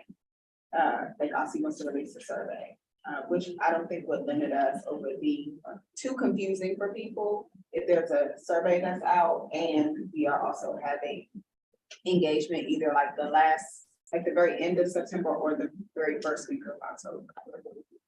And to tag on to what you just mentioned, if we could, I know historically we got lucky with the student reps applications, but historically for survey responses, we need that extra sort of community engagement to talk through, even a micro engagement roadshow kind of document. I mean, we also get to bring out the actual survey, but even something like what Power Ed did with moving around the pieces of what's meaningful to you, or something quick that we can take some snapshot information, is also helpful for the engagement. So almost like you're saying, doing in tandem with the survey, and then some sort of other information collection, or just take the survey on the road itself as well. I'm not sure how robust their survey is going to be, but it's just going to be key for them to not just say, here's a survey on the website, and Cause what's gonna happen is a lot of times we get the survey data back and it's gonna be like, we're 7-8, didn't respond, and we're making all these assumptions about what's the data, so.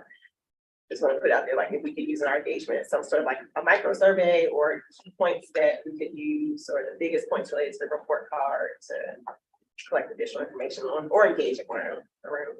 The one thing I would, and this is what I put a thing, it does say OSCE and SBOE survey.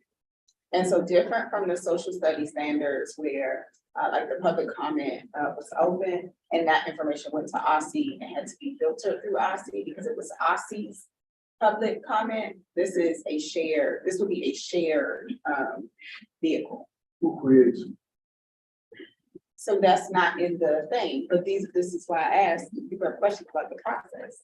But this is like, so I don't, and I'm clearly not connected to any of these things, but, if you go back, so like, if, I don't know if it's helpful, like, it was helpful for me, to go back to the working session, documents from last session, if it, like, cause within that PowerPoint presentation, that is a discussion on financial literacy and DC report card. There's a timeline. I think they got that idea from when we had Kathleen create a timeline for social studies. And so it worked for us. And so I like to see it working again. But that level of detail is not in there because it's just the timeline.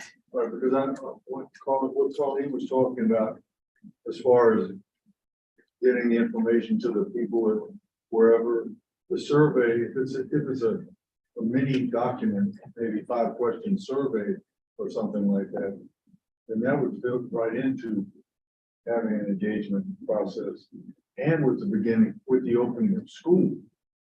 Because if we could get that kind of a small survey document, that could be something that we could disseminate to the schools at the beginning of school, PTO meetings, the opening of school activities at our schools and our wards. We could get the information back even before we had a public our engagement at the end of September. Or something like quick and dirty or a hands-on engagement, like we can even bring to like the Nat Stadium. I'm not sure like what information OSCE's trying to collect, but like Empower is that report card thing that you can pick out the indicators. I'm not saying now, I think the key information is what data does OSCE need, because that was our hang up for the initial survey that we got like 1,300 respond, is OSCE said like, oh, great job collecting data, but it wasn't the data that, not all of it, but some of the data wasn't what they needed. So we can like collaborate and figure out like, hey, OSCE, what information do you need us to collect or will be helpful for us to collect, and make some like snapshot, something people can manipulate and we can take a picture and analyze. My understanding on the survey is OSCE will be drafting it, but part of what they've been requesting feedback on, I don't know if you sent it over to OSCE yet, so around the report card. Friday, so like if there's anything you want to see on the survey, if there's anything you need to see around the engagement, if there's things that before they start planning and like creating logistics for us to look at that we need. Yeah. So if that would be around survey dissemination, that's something that like now is the time to share comments about Yeah, that. I So it shared can with be them the last working integrated. session about the whole survey thing. Okay. I guess clarity on, is it just that like template report cards that we're working on? Like, is that what the landing page on the website, is that what that's it? That's all we're working on. Wait, I'm sorry, say that again. I'm just trying to figure out what, hello. I'm figuring, I mean, so the question is, we're working on the display of data So and nothing else. we're working on two things. Okay, The format of it, so like the display, how it looks, and if there are metrics outside of like what is required that we would like to see, we can also propose that. that's helpful information. Yeah, so besides what's required in the amendment. Gotcha, okay. Kathleen, I don't know if it could be, because I know I'm on some of the committee emails for that committee. I know you shared the amendment, because the groundwork for like what we display is the amendment, and then to have we know what else there could be, should be built on that. So I think it would be helpful if you share with the full board, like what's been released around the amendment. Okay.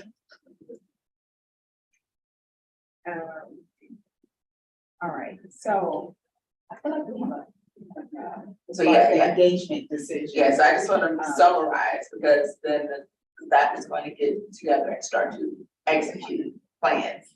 A fall engagement session, particularly around the report card, late September, early October.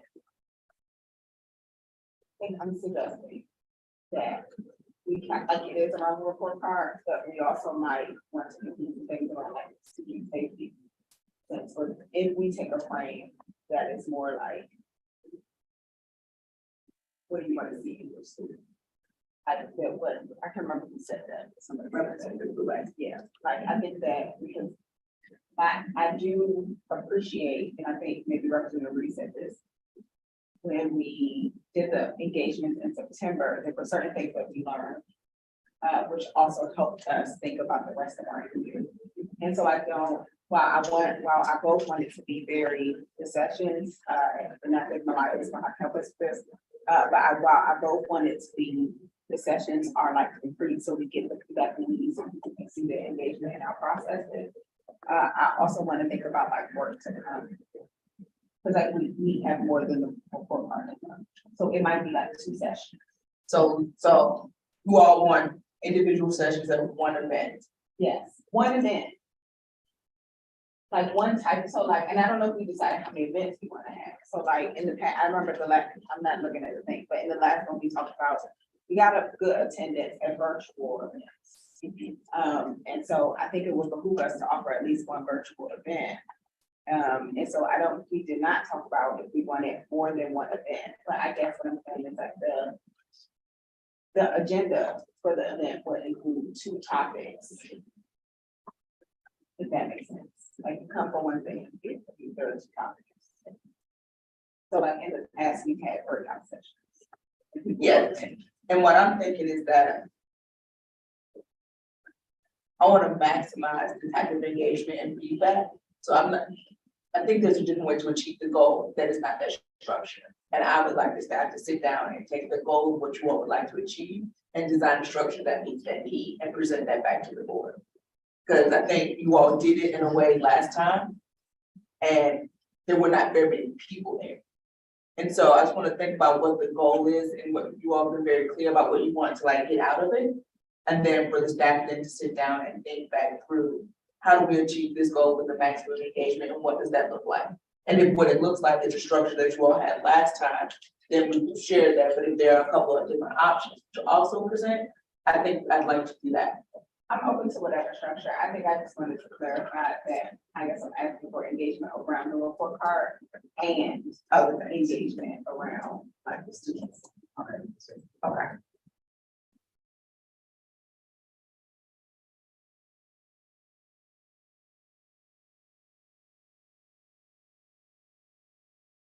And so you all support, are you all gonna make a recommendation to us about like the virtual versus in person and like the number of events?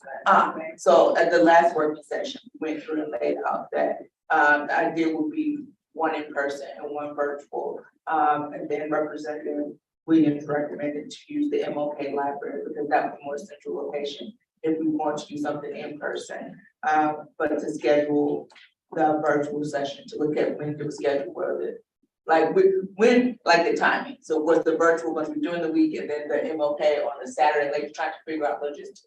But those were the things that you all discussed last So, and nobody's opposed to that. Everybody's good with that. Give me a thumbs up for some of those. Okay, perfect. So I feel like that is a very helpful discussion around the engagement. Thank you. Yes, we were able to get to a good place on that. Next, we have committee reports. So on our agenda, each committee chair or co-chair will have 3 minutes to chair, followed by 2 minutes for questions. I'm first coming to the admin committee, the Vice President only. Thank you very much. You have the report in front of you, I hope. I just want to mention a couple of things.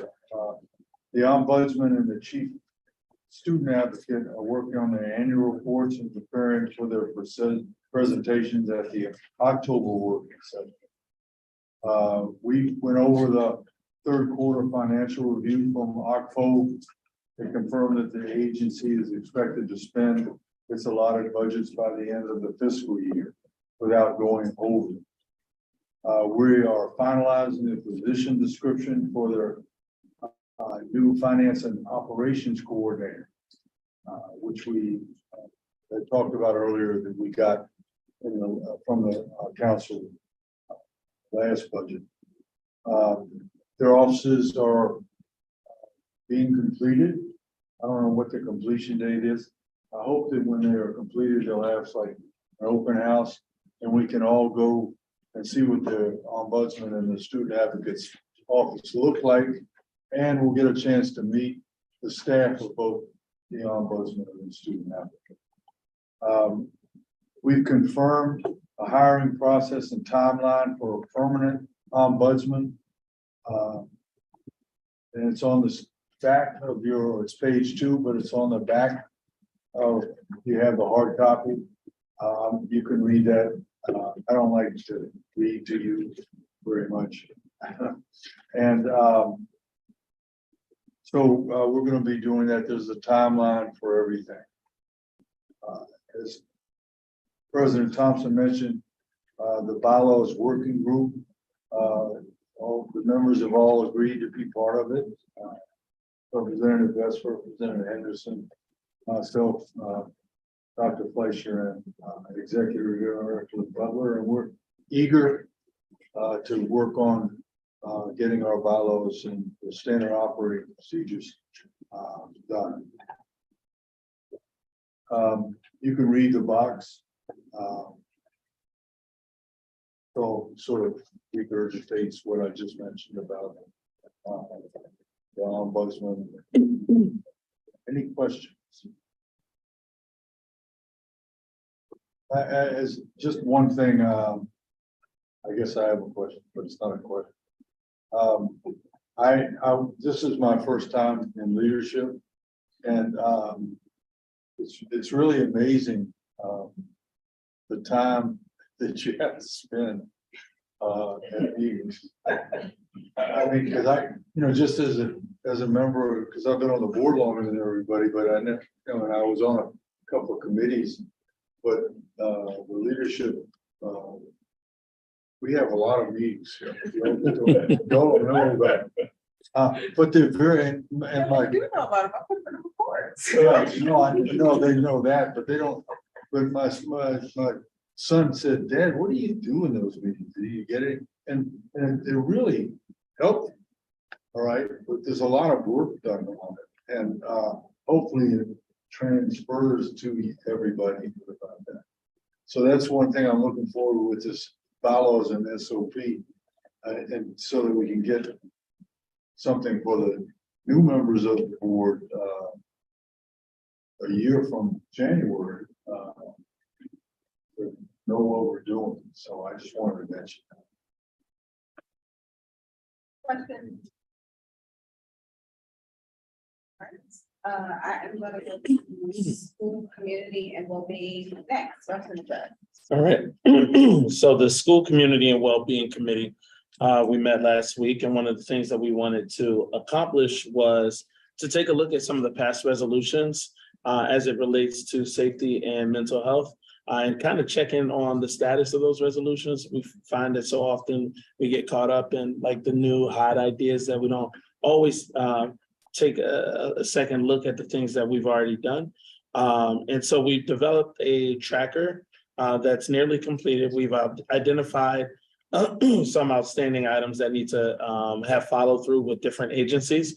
So basically, when we say we're looking at the status of some of these past resolutions, we want to talk about like our recommendations and speak with the various agencies to determine if those resolutions have been followed through with. And so to reach out.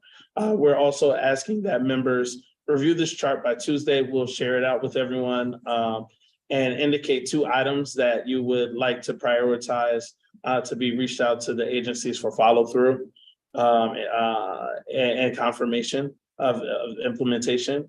And then as we begin the upcoming school year, we also want to just check in on the status of safe passage and make sure that we're set to go for the upcoming school year. So lastly, we're working on collecting inputs from parents at various back to school events. We're preparing some talking points as well, and that should be up and ready by August 19th. Any questions? Cool. Thanks. All right, state level and systemic policy, Representative Lynch. Madam President, very quickly, we held our meeting July 26th. And in attendance, we were both co-chairs, member Allison Chang, Vice President O'Leary, and Representative Best also came in with staff by campaign. The highlights of our meeting can be found in the notes, but basically we talked about and reviewed our report card resolution SR 22-1 to kind of get and calibrate ourselves on the report card as we go into really talking about it. And we had earlier discussions about what we wanted to do as far as engagement, but we just wanted to make sure that we're focused really on what needs to come from the community and that has been done previously in the previous 2 years of some of the community engagement that we have had.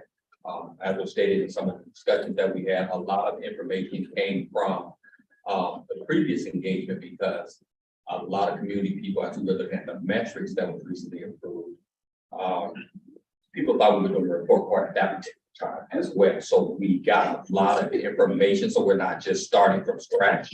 We actually do have some information about what people want to see in the design of the report card. And so we're going to be making sure that that comes back to the top. And we're looking at that again as we go into our engagement to further define what people would like to have. Second issue that we brought up was the committee began to think about how to conduct public outreach and engagement about financial literacy, which is kind of discussed in general, and how we look at doing some engagement. We also had Representative Best come and discuss AI work in schools. We want to make sure that we're getting our minds around what AI is, how to really, approach it from a school's kind of system level, what that means. I think a lot of us, are not as knowledgeable about it. So we're really depending on Representative Best to kind of help us with that work, so to speak, and just having some conversations about how we want to approach it. And then the last item that we brought up was, we've talked about this previously, teacher retention and evaluations. We'll continue to have that conversations. There's been a lot about that and how we're engaging and what we want to do with that. In supporting teacher retention, but also looking at the evaluation system and actually looking at others, since, a lot of times we talk about a lot of evaluation systems with only impact and we think about DCPS, but there are a lot of different systems that are out there. And we want to take a look at what some of the charter schools use as well, because most charter schools do not use impact as part of the evaluation system. What works, what's the morale around those particular types of evaluation systems. So we're going to start looking at different systems across the board. But that, in summary, that was our reason. I have one flag. Yesterday, I received an email about engaging around financial literacy. Currently offering an engagement plan. Okay. It went out in their Osby newsletter or something. You came across this too. Yeah, I forwarded I it like the to the program. committee, yeah. And so, So it's on LinkedIn as of today. because I was like, because my question was, I was like, is this new information? Is it new or is it new to me? It's a question I had asked and apparently it was new. It wasn't just new to me. So we'll make sure to forward that to everyone because they are asking for public, they are doing some public engagement that I don't think we were aware. Yeah, and I agree with you, Madam President, that is kind of new. I know they came here in one of our work meetings, talked about financial literacy, but they hadn't given any time on some engagement or anything like that. We're happy to more jump on board with them and make sure that we're coordinated in our outreach. My understanding is this is like pre-engagement, so before they start writing, they would like to talk to teachers in DC schools to see if there's anything that they would like to raise initially before the writing process starts, and then there will be further engagement once we have a draft. Thank you. That's it. Any other questions? Right. Does anyone have anything from, probably not this audience, but external committees? Okay. I have sent everyone an email during the break with the final draft from the task force, the Aussie Literacy Task Force. They're giving us until Tuesday to provide feedback. Would super appreciate if you could take a look and either send me your feedback, send them. It's Elizabeth Ross who's taking charge, but of collecting the feedback. If you send it to me, I'll be aggregating feedback from you all and also meeting with some folks, some reading instructors and other people that have been advising me along the way in the coming days so that I can provide feedback to them by Tuesday. And then I think, but generally, I think I'm quite proud of what we've put together and appreciate your look through of what we've done. And you have the time also to run it by some of your constituents, particularly educators. But thank you for the support and advice and all the things to actually get this moving forward. And I think the real work of getting the recommendations funded starts, and that I would love to lead on you all to get helpful as well. My question, Alex, to the PDF you shared with us, is this like posted somewhere? Is it shareable? Are there, I don't see a watermark that says no, but. Please share. Okay. It is not posted somewhere that I can find, but please share more, please. I have a technical question. Sure. Since this is OSSI's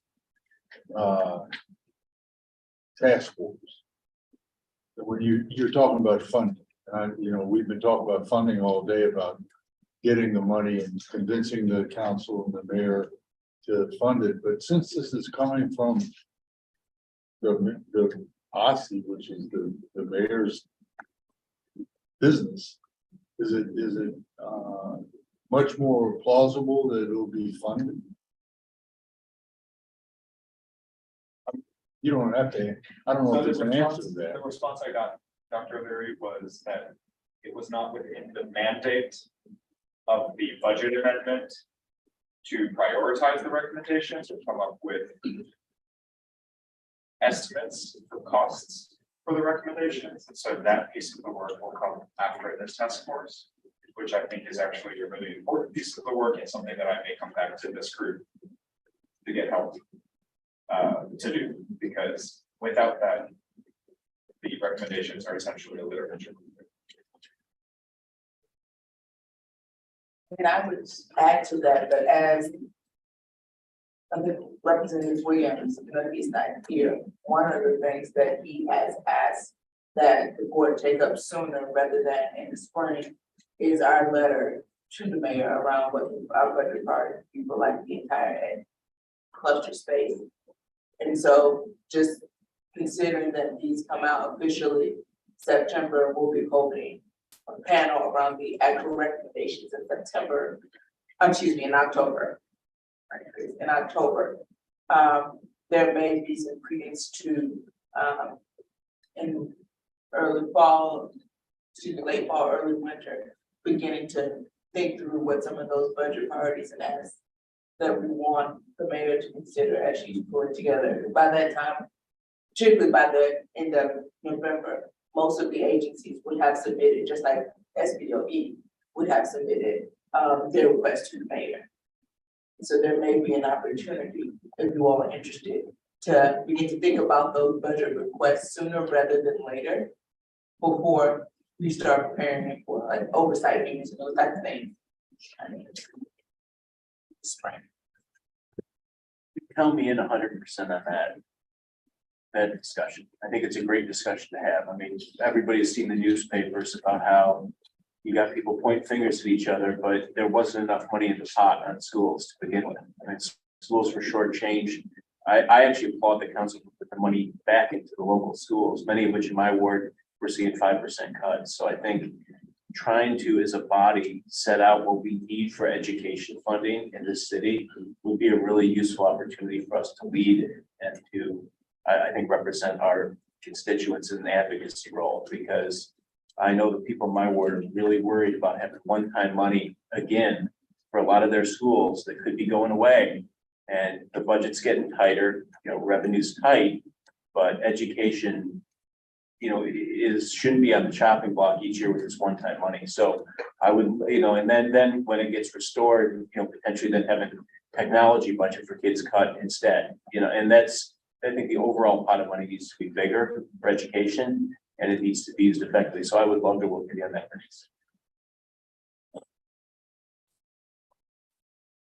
Other external committee reports?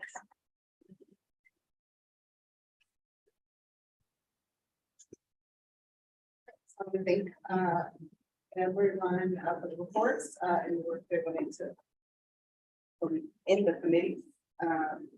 If I have a list for new business,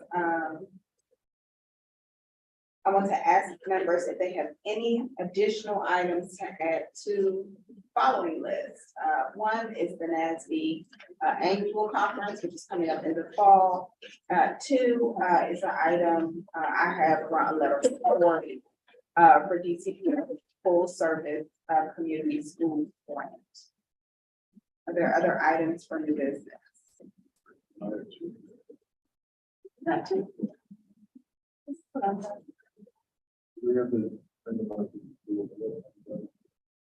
One thought that was for a resolution in September, so I haven't added it to the September. We can talk about it now. Do you want to tell me? I'm asking. Yeah, two things. Representative Goulet mentioned about the computer, what happened with the money for the new computers. I think that that's something that we need to address in September. And the other thing is, and I'm sure that some of you have been talked to about girls wrestling team. Is that true? Representatives, like you all heard from Dana Richard about wrestling being a sport which should be funded by the city. It's already been, it's in legislation and everything like that, but I think it would be important that we do a resolution supporting the girls wrestling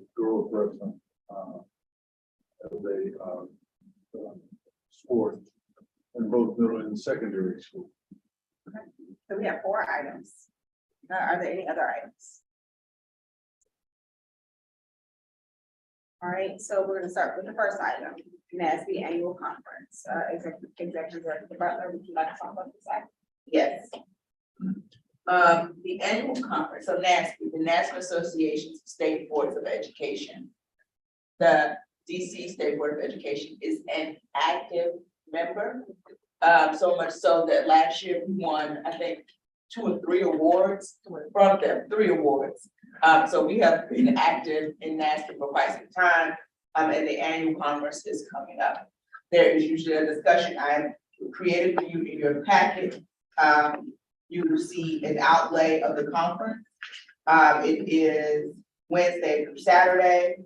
There is an early literacy work group session that they are calling out on that Wednesday, but normally there's a delegation that goes. And if you are interested in attending, I would say you should send, if you're a board member, you should attend it, sending your name to President Thompson. Because we have a budget allocation. And so that would include your travel and hotel and registration expenses. With that said, and you also won't start. Yeah, I mean, they feed you at the conference. So there's not, those things are really free. Yes, and so, but we want you all to think about in the future, because we have been such active members of the National Association of State Boards of Education. Consider becoming continued active members of the association. So they have many benefits to the agency. They are helping us think through strategic planning ideas. We pay a membership fee to them. So there are opportunities. If anyone has any questions, they did do a call for presentations. I do know for a fact that one of our student members, former student members, submitted one. Tam submitted a proposal to present. They have not announced the proposal yet, so we don't know if it has been accepted, but we do know that she has, she submitted one on behalf of herself. So.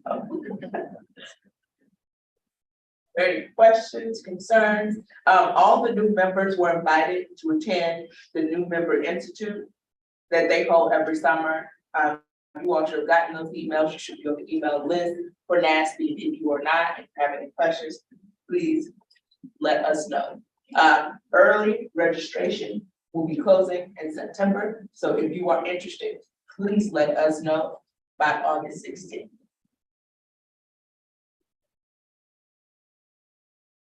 All right, I don't see any questions. So I'm gonna move us on to our next item, some letter of support for DCPS school service, community schools grant. Thank you. Perfect, so DCPS reached out and asked if we as a body would be willing to support their application for continued funding for the community schools grant. It is both to continue funding at certain schools, but also to expand into some of the existing feeder.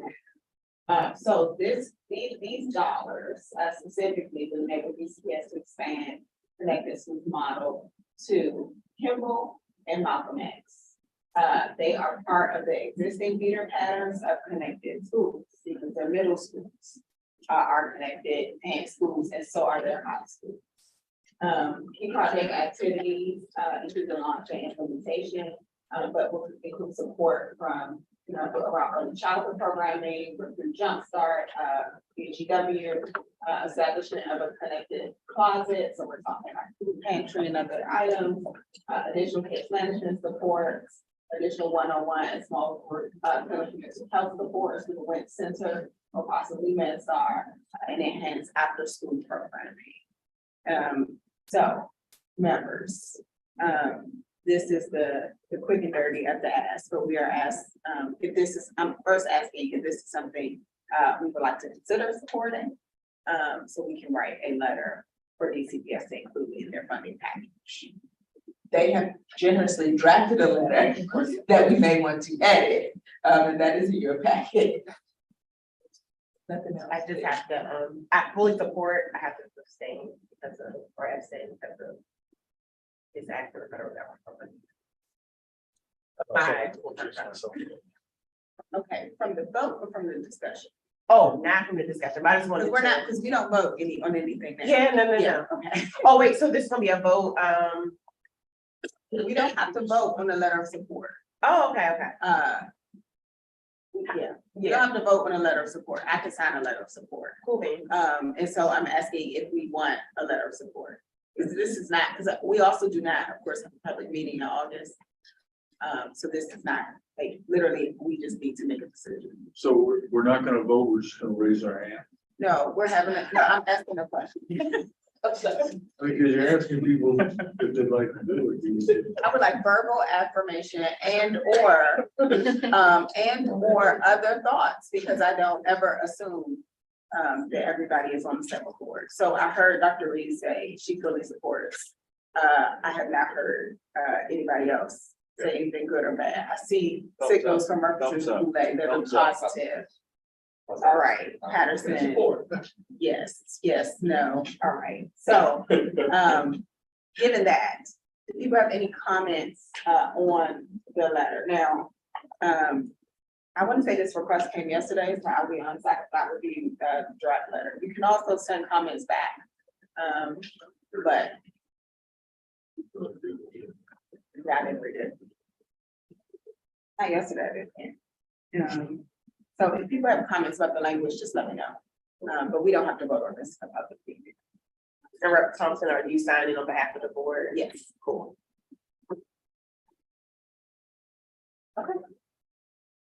Now the next two items are from Vice President O'Leary. The reason I think there was some confusion is because we have another working session in September and we do not have an August working session, so I think you are proposing, these probably will be SRs for a vote in September. Right. Okay.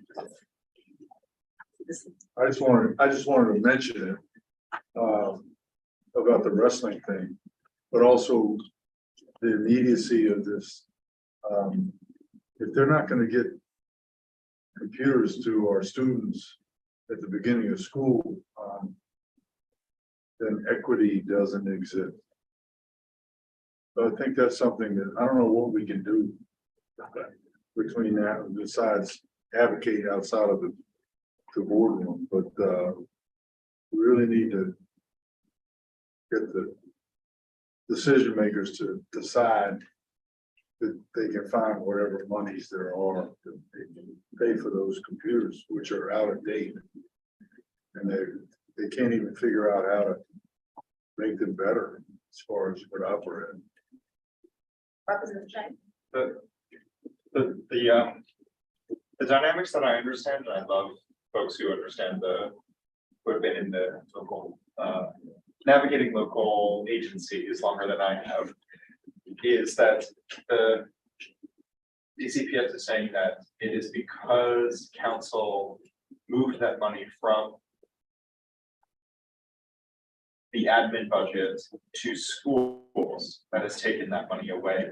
Is that correct? And so that if that money hadn't been moved from admin budget to schools, that schools still now have the money to decide where to spend that, and they could still spend it on technology. Is that the correct understanding of what DCPS stands for? That is what I understand DCPS's stance to be.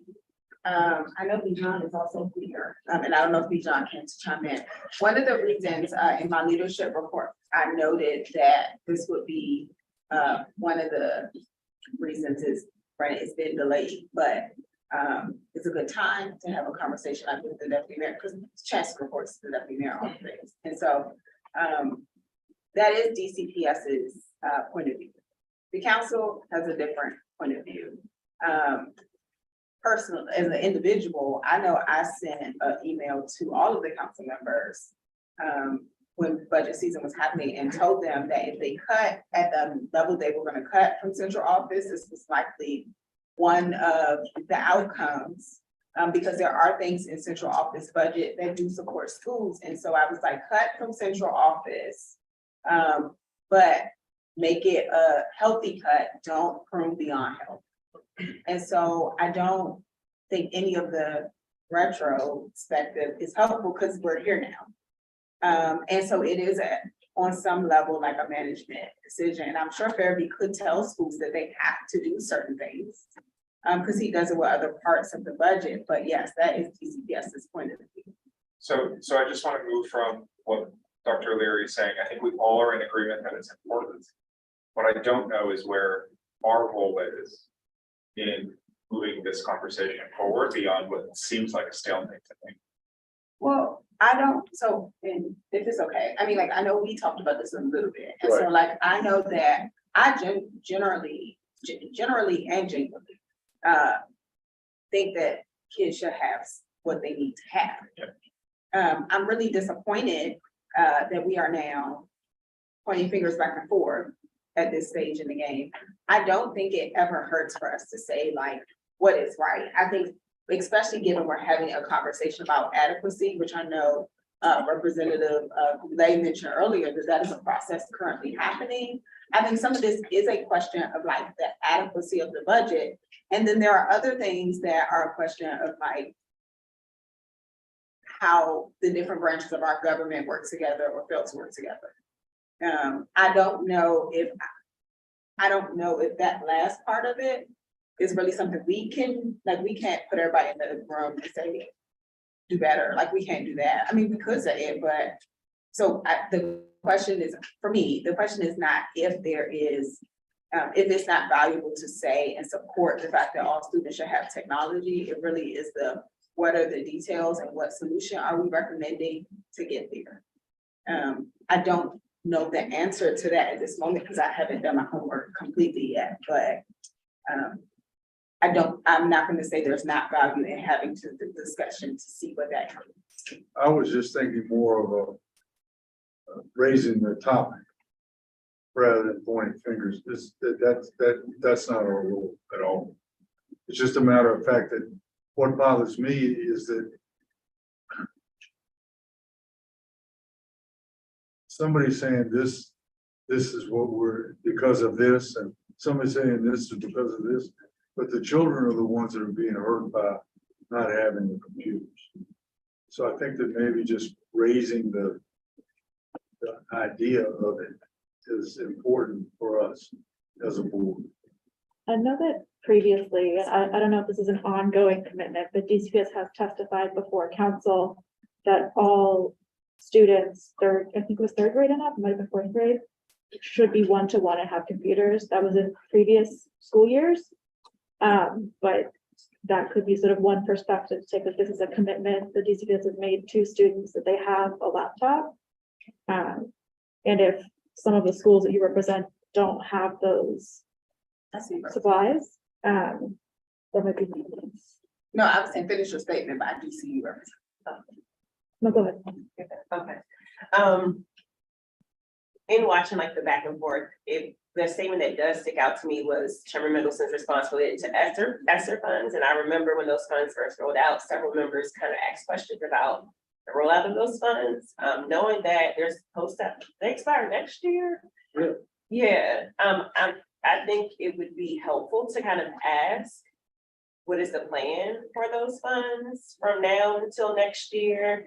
And I will say, separate from that, like my personal comment inserted is like, I know sometimes I look and I'm like, oh, I see what the funds are being spent on in regards to like, okay, this is the social studies standards, they're gonna assist something else. And I'm like, then we come across schools missing technology and I'm like, are we using these funds the way that they were intended? I think they're used within the law, but how they're supposed to be supporting students. So I'm wondering if it's worth revisiting the question of like, what is our plan for these funds that are supposed to help the city get out of a troubling time, get students back on track, or accelerate student learning?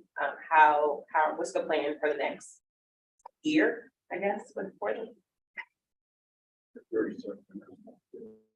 Yeah, I see both works on Henderson and Goulet, and I could not see Bernie's best and Executive Butler for now. I would note that I think part of that question can be posed to the budget conversation we're having with the deputy mayor staff. And this is one of the reasons I was like, this might be of interest to some members and quite timely at the moment. Some of the Berkson, Goulet, Berkson, Henderson, Executive Director Butler. Well, looking at this, I think we have a good opportunity to right size it, and I agree with you, Dr. O'Leary, 100% in terms of trying to get an adequate amount of funding for students, for technology, for base services, for all of the different special ed weights, ELL, everything. And we have an opportunity to do that and get it right with the adequacy study. You know, I think looking back on it, this was foreseeable, and it's really frustrating because a lot of people predicted it. I mean, it started with 4 or 5 years of not funding union pay raises. That was the big thing right there. And then not setting money aside when we knew that was coming. That's one of our largest agencies. And it was 4 years out that contract didn't get approved. So it hit all at once. And then what they did is they basically, because you had to give the teachers a raise, that's 90% of your DCPS money right there. They went and cut it from schools, from local schools, when that budget came out. And then I think the council reacted to that by trying to keep schools whole. Now, and then charters got some money back, but they were shortchanged in the process too. I mean, I think what would make sense is that, we'd be more timely with union negotiations for one thing. So that you don't have this huge backlog hitting the school system. That then people just throw their hands up and say, we can't possibly afford to pay retro plus a 12% increase in schools without then cutting teachers, because that's what was happening in Ward 3. We had schools losing 3 or 4 teachers per school in an elementary school, which is a huge hit, some cases upwards of 6. And then, it's just basically because the pot is not large enough. So what council did is they went and cut the money from central, put it back. But as President Thompson points out, they didn't cut it strategically because they didn't really know. They just cut it and put it back in the pot. So it's a lose-lose. We need more money in the pot, and the adequacy study is the way to get it. And we should really take that seriously this fall. Yeah, I've also noticed in the reporting, Chairman Middleton's reference to the 195 million. And I personally don't know where to get a firm answer on the status of that funding. So maybe we could ask the DME, but this is also in Aussie's too, right? And then Aussie has a dashboard. It is not, it's not terribly detailed, but Aussie has, it will acknowledge it's better than most states. But yes, Aussie is supposed to be keeping track of our tab. And the other thing, like, I appreciate your orientation towards like solutions and to say there's not much help to look back, but I do think it does help to look back in the sense that we're gonna do this again next year. And so I do hope that we can preempt some of this on the front end. And it does come down to like how big is the pie that we're devoting to education generally. So I would like us to stay on top of that. Director, I have lots of things around it. And just really wanted to give the board sort of a broader look. So a couple things, in terms of the budget, how they're going to spend the extra funds technically has already been decided. The FY24 budget is done. It includes the allocation of all the extra funds, which in next September. So that is something someone should be able to give us a definitive answer on. That is no longer up for like people to decide. And some of those extra dollars, approximately 1.5 billion, are to spend up. So that's something, but they should be able to tell us what those are, because those are in the FY24 budget. Second, I do think it is important for the board to say something, but I also want to encourage the board to think about strategy and impact. I do think, a statutory resolution is really great, but is there more targeted, maybe op-ed that can be placed? Does it have, because I think it's, you want to get the message out to people who want to hear it. Everyone's not always following our statutory resolutions. So I just think it may be really helpful to think about a broader strategy and getting out the board's view on this particular issue. And so is that an op-ed? Is that some targeted interviews from board members, the board president, and some particular place, media spots and those kinds of things? I would suggest that we think about this from an offensive perspective and not wait to act. Because while they don't have to consider our opinion, there are other ways to influence public opinion so that that opinion of the public is our view. And so whether that's an op-ed that's getting our voice out there heard in a different way, we can't also pass a statutory resolution, but I think it has to think about strategy and impact and what that looks like in a coordinated strategy along with it. And second, as we are thinking about engaging the mayor earlier around the budget, also consider, since we are doing some type of engagement, what does an education budget simulation look like as a part of that? So that people can come in and they can identify where they want education, where their priorities are at. Whether that's an activity or something small, because I think that's another way to engage the public and to get their input around what the state board should prioritize for the education budget for FY25. All right. And maybe Representative Lay, you can help me understand this, okay? Yeah. As far as the budget, and why they don't have money for technology, because from my understanding, how ESSER money was supposed to be used was for things such as that.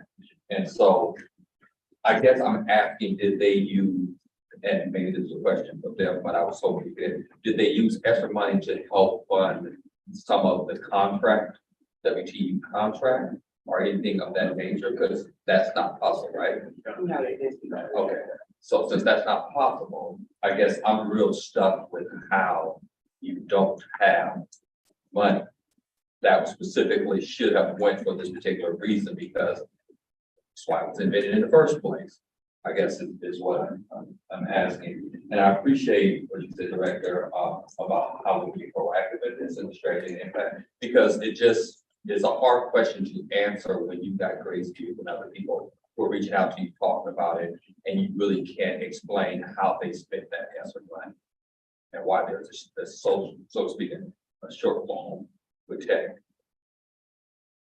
I would go ahead and give my shot at it based on what they've heard. Is I think the budget came out, local schools, I mean, my ward, we're going crazy about those cuts, 5% cuts, effective cuts to schools. And the problem is that you've gone 4 years, so you got a 12% increase to our teachers' contract, and you're seeing then a 3 to 4% increase to the school's budget. And obviously that's got to come from somewhere, and you were losing positions. Right. And that was the problem all over the place. It works a little differently for charters because it flows through the formula, but the reality was for the public schools across the city, you were losing positions in many schools because of those cuts. I mean, so we never should have got behind on the teachers' contract. And when we didn't reach agreement, we should have set money aside as a city so it wouldn't be this big hit all at once, for both DCPS and charters.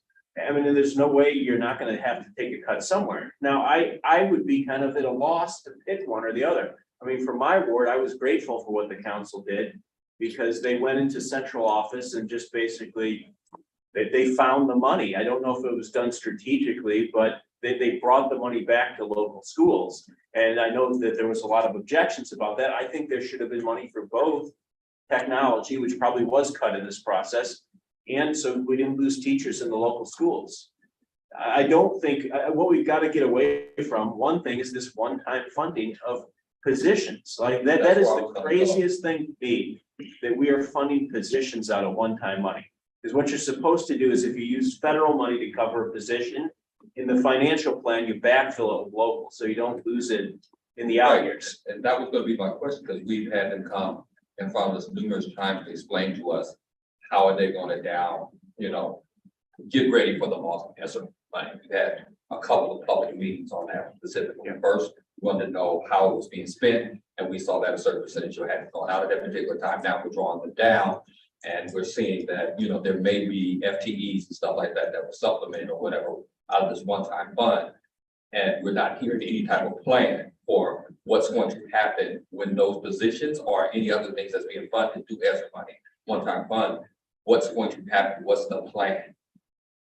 I mean, the fear in my ward is that we're going to see 5% cuts again next year unless something's done to change it. And I think that's why, I mean, the solution path, I think, to both of this, it won't help us for 24 with the technology, but is to really figure out what constitutes adequate funding through the adequacy study, then advocate wholeheartedly for that funding, and then see if we can get that in the budget. Because like the problem was the base budget that was proposed by the mayor this year wasn't adequate. I mean, there was not adequate funding for schools in the budget the mayor proposed. And the council robbed Peter to pay Paul. They took technology money to fund, keeping teachers in schools. And I can't pick one over the other. Right. I mean, we should have had both. And then charters got some money back, but they were shortchanged by tens of millions of dollars for money that should have flowed through the formula because the pot was just too small. And that's something we've got to really tackle with this adequacy study. And we've got 5 months left, and I don't even know what's happened with the adequacy process so far. And the boundary process is creeping along, I would say. So I think a couple things. One, I think what happened this budget season was a mess. It was a complicated mess. It was a complicated mess. I do think we have some opportunities, which we're not gonna figure out all tonight, around like what is it that we would like to propose, not just for what we want to say about the technology, but also like yes, the adequacy study is a process that is currently ongoing. It's not just this budget, but like the council and the mayor have been doing a dance around adequacy for years. I am going to forward you all the email that I sent, 'cause I think I sent it to you all too, but I'll put it back at the top as far as like some of the things that, because it wasn't. Yeah, just in case that is helpful, just so people know. Some of the things that also probably could be impacted by these cuts, because it's not just technology. Like, when we looked at the budget, there were, like, I had some questions around like the service as far as IEPs, other things that lived in Central. And so there might be other things to be on the lookout for. We do have the budget meeting coming up with the deputy mayor. I don't think that's the only homework per se or engagement per se we need to do, because it's not like we just want to hear from the deputy mayor and take that as gospel either, but yeah, so we have both some time between now and September about any proposed resolution and to figure out what other steps we might want to take. I know we have one more new business item on the agenda, and then I saw a couple people motioning to get in the queue. And so I don't know if there were any final thoughts around this. Representative Henderson. I would just say, to your point, to Representative Correa, like, we never funded to the last adequacy study, so we need to. I have many testimonies on that. Years of that. 6 years. No, literally, years of that. So, last new business item. Vice President O'Leary. The other one was about the girls wrestling pool. So You feel like they're in trouble, okay, because we're not gonna pass it until September. yeah, we're not Yeah, I gonna, mean- y'all will see it when we come back. If there are no other items for new business, I think we can thank every. Oh, man. I'm not going to statement. I just wanted to go on the record and congratulate one of our staff members, Javon Marshall, today graduated from the BCHR apprenticeship program, which is why she's not here tonight. So, I just wanted to congratulate her, and we just proud that she's a part of our team, and hope that's good. Thanks. That's a great announcement. Are there other announcements?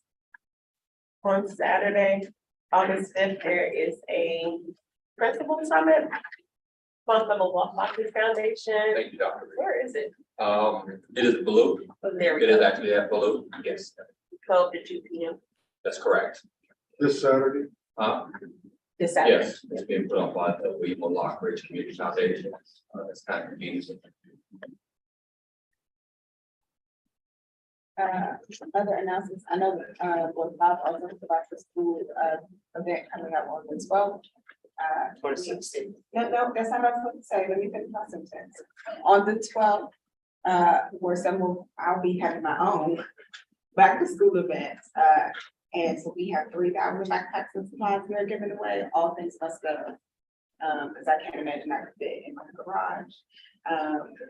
It's not gonna happen, so, that will be in the parking lot of the Safeway. It's not like we have a bunch of grocery stores, so y'all can figure that out. Oh, well, it- At Benning and Minnesota Avenue, and I want to thank our offices, for being resources of the events, as well as the partners.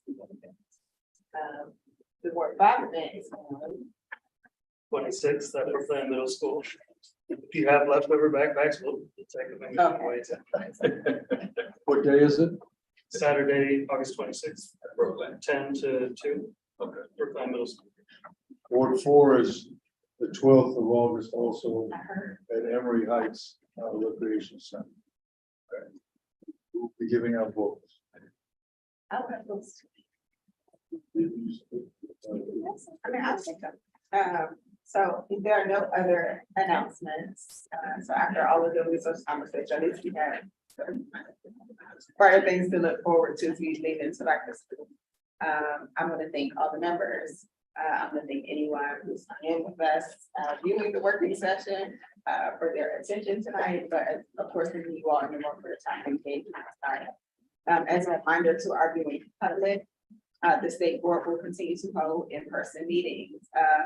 Of course, I've noted a couple times tonight, but we want to make sure we say it again. The state board will not hold a August public meeting. The next public meeting of the board will be held on Wednesday, September 20th in the old council chambers, 441 4th Street Northwest.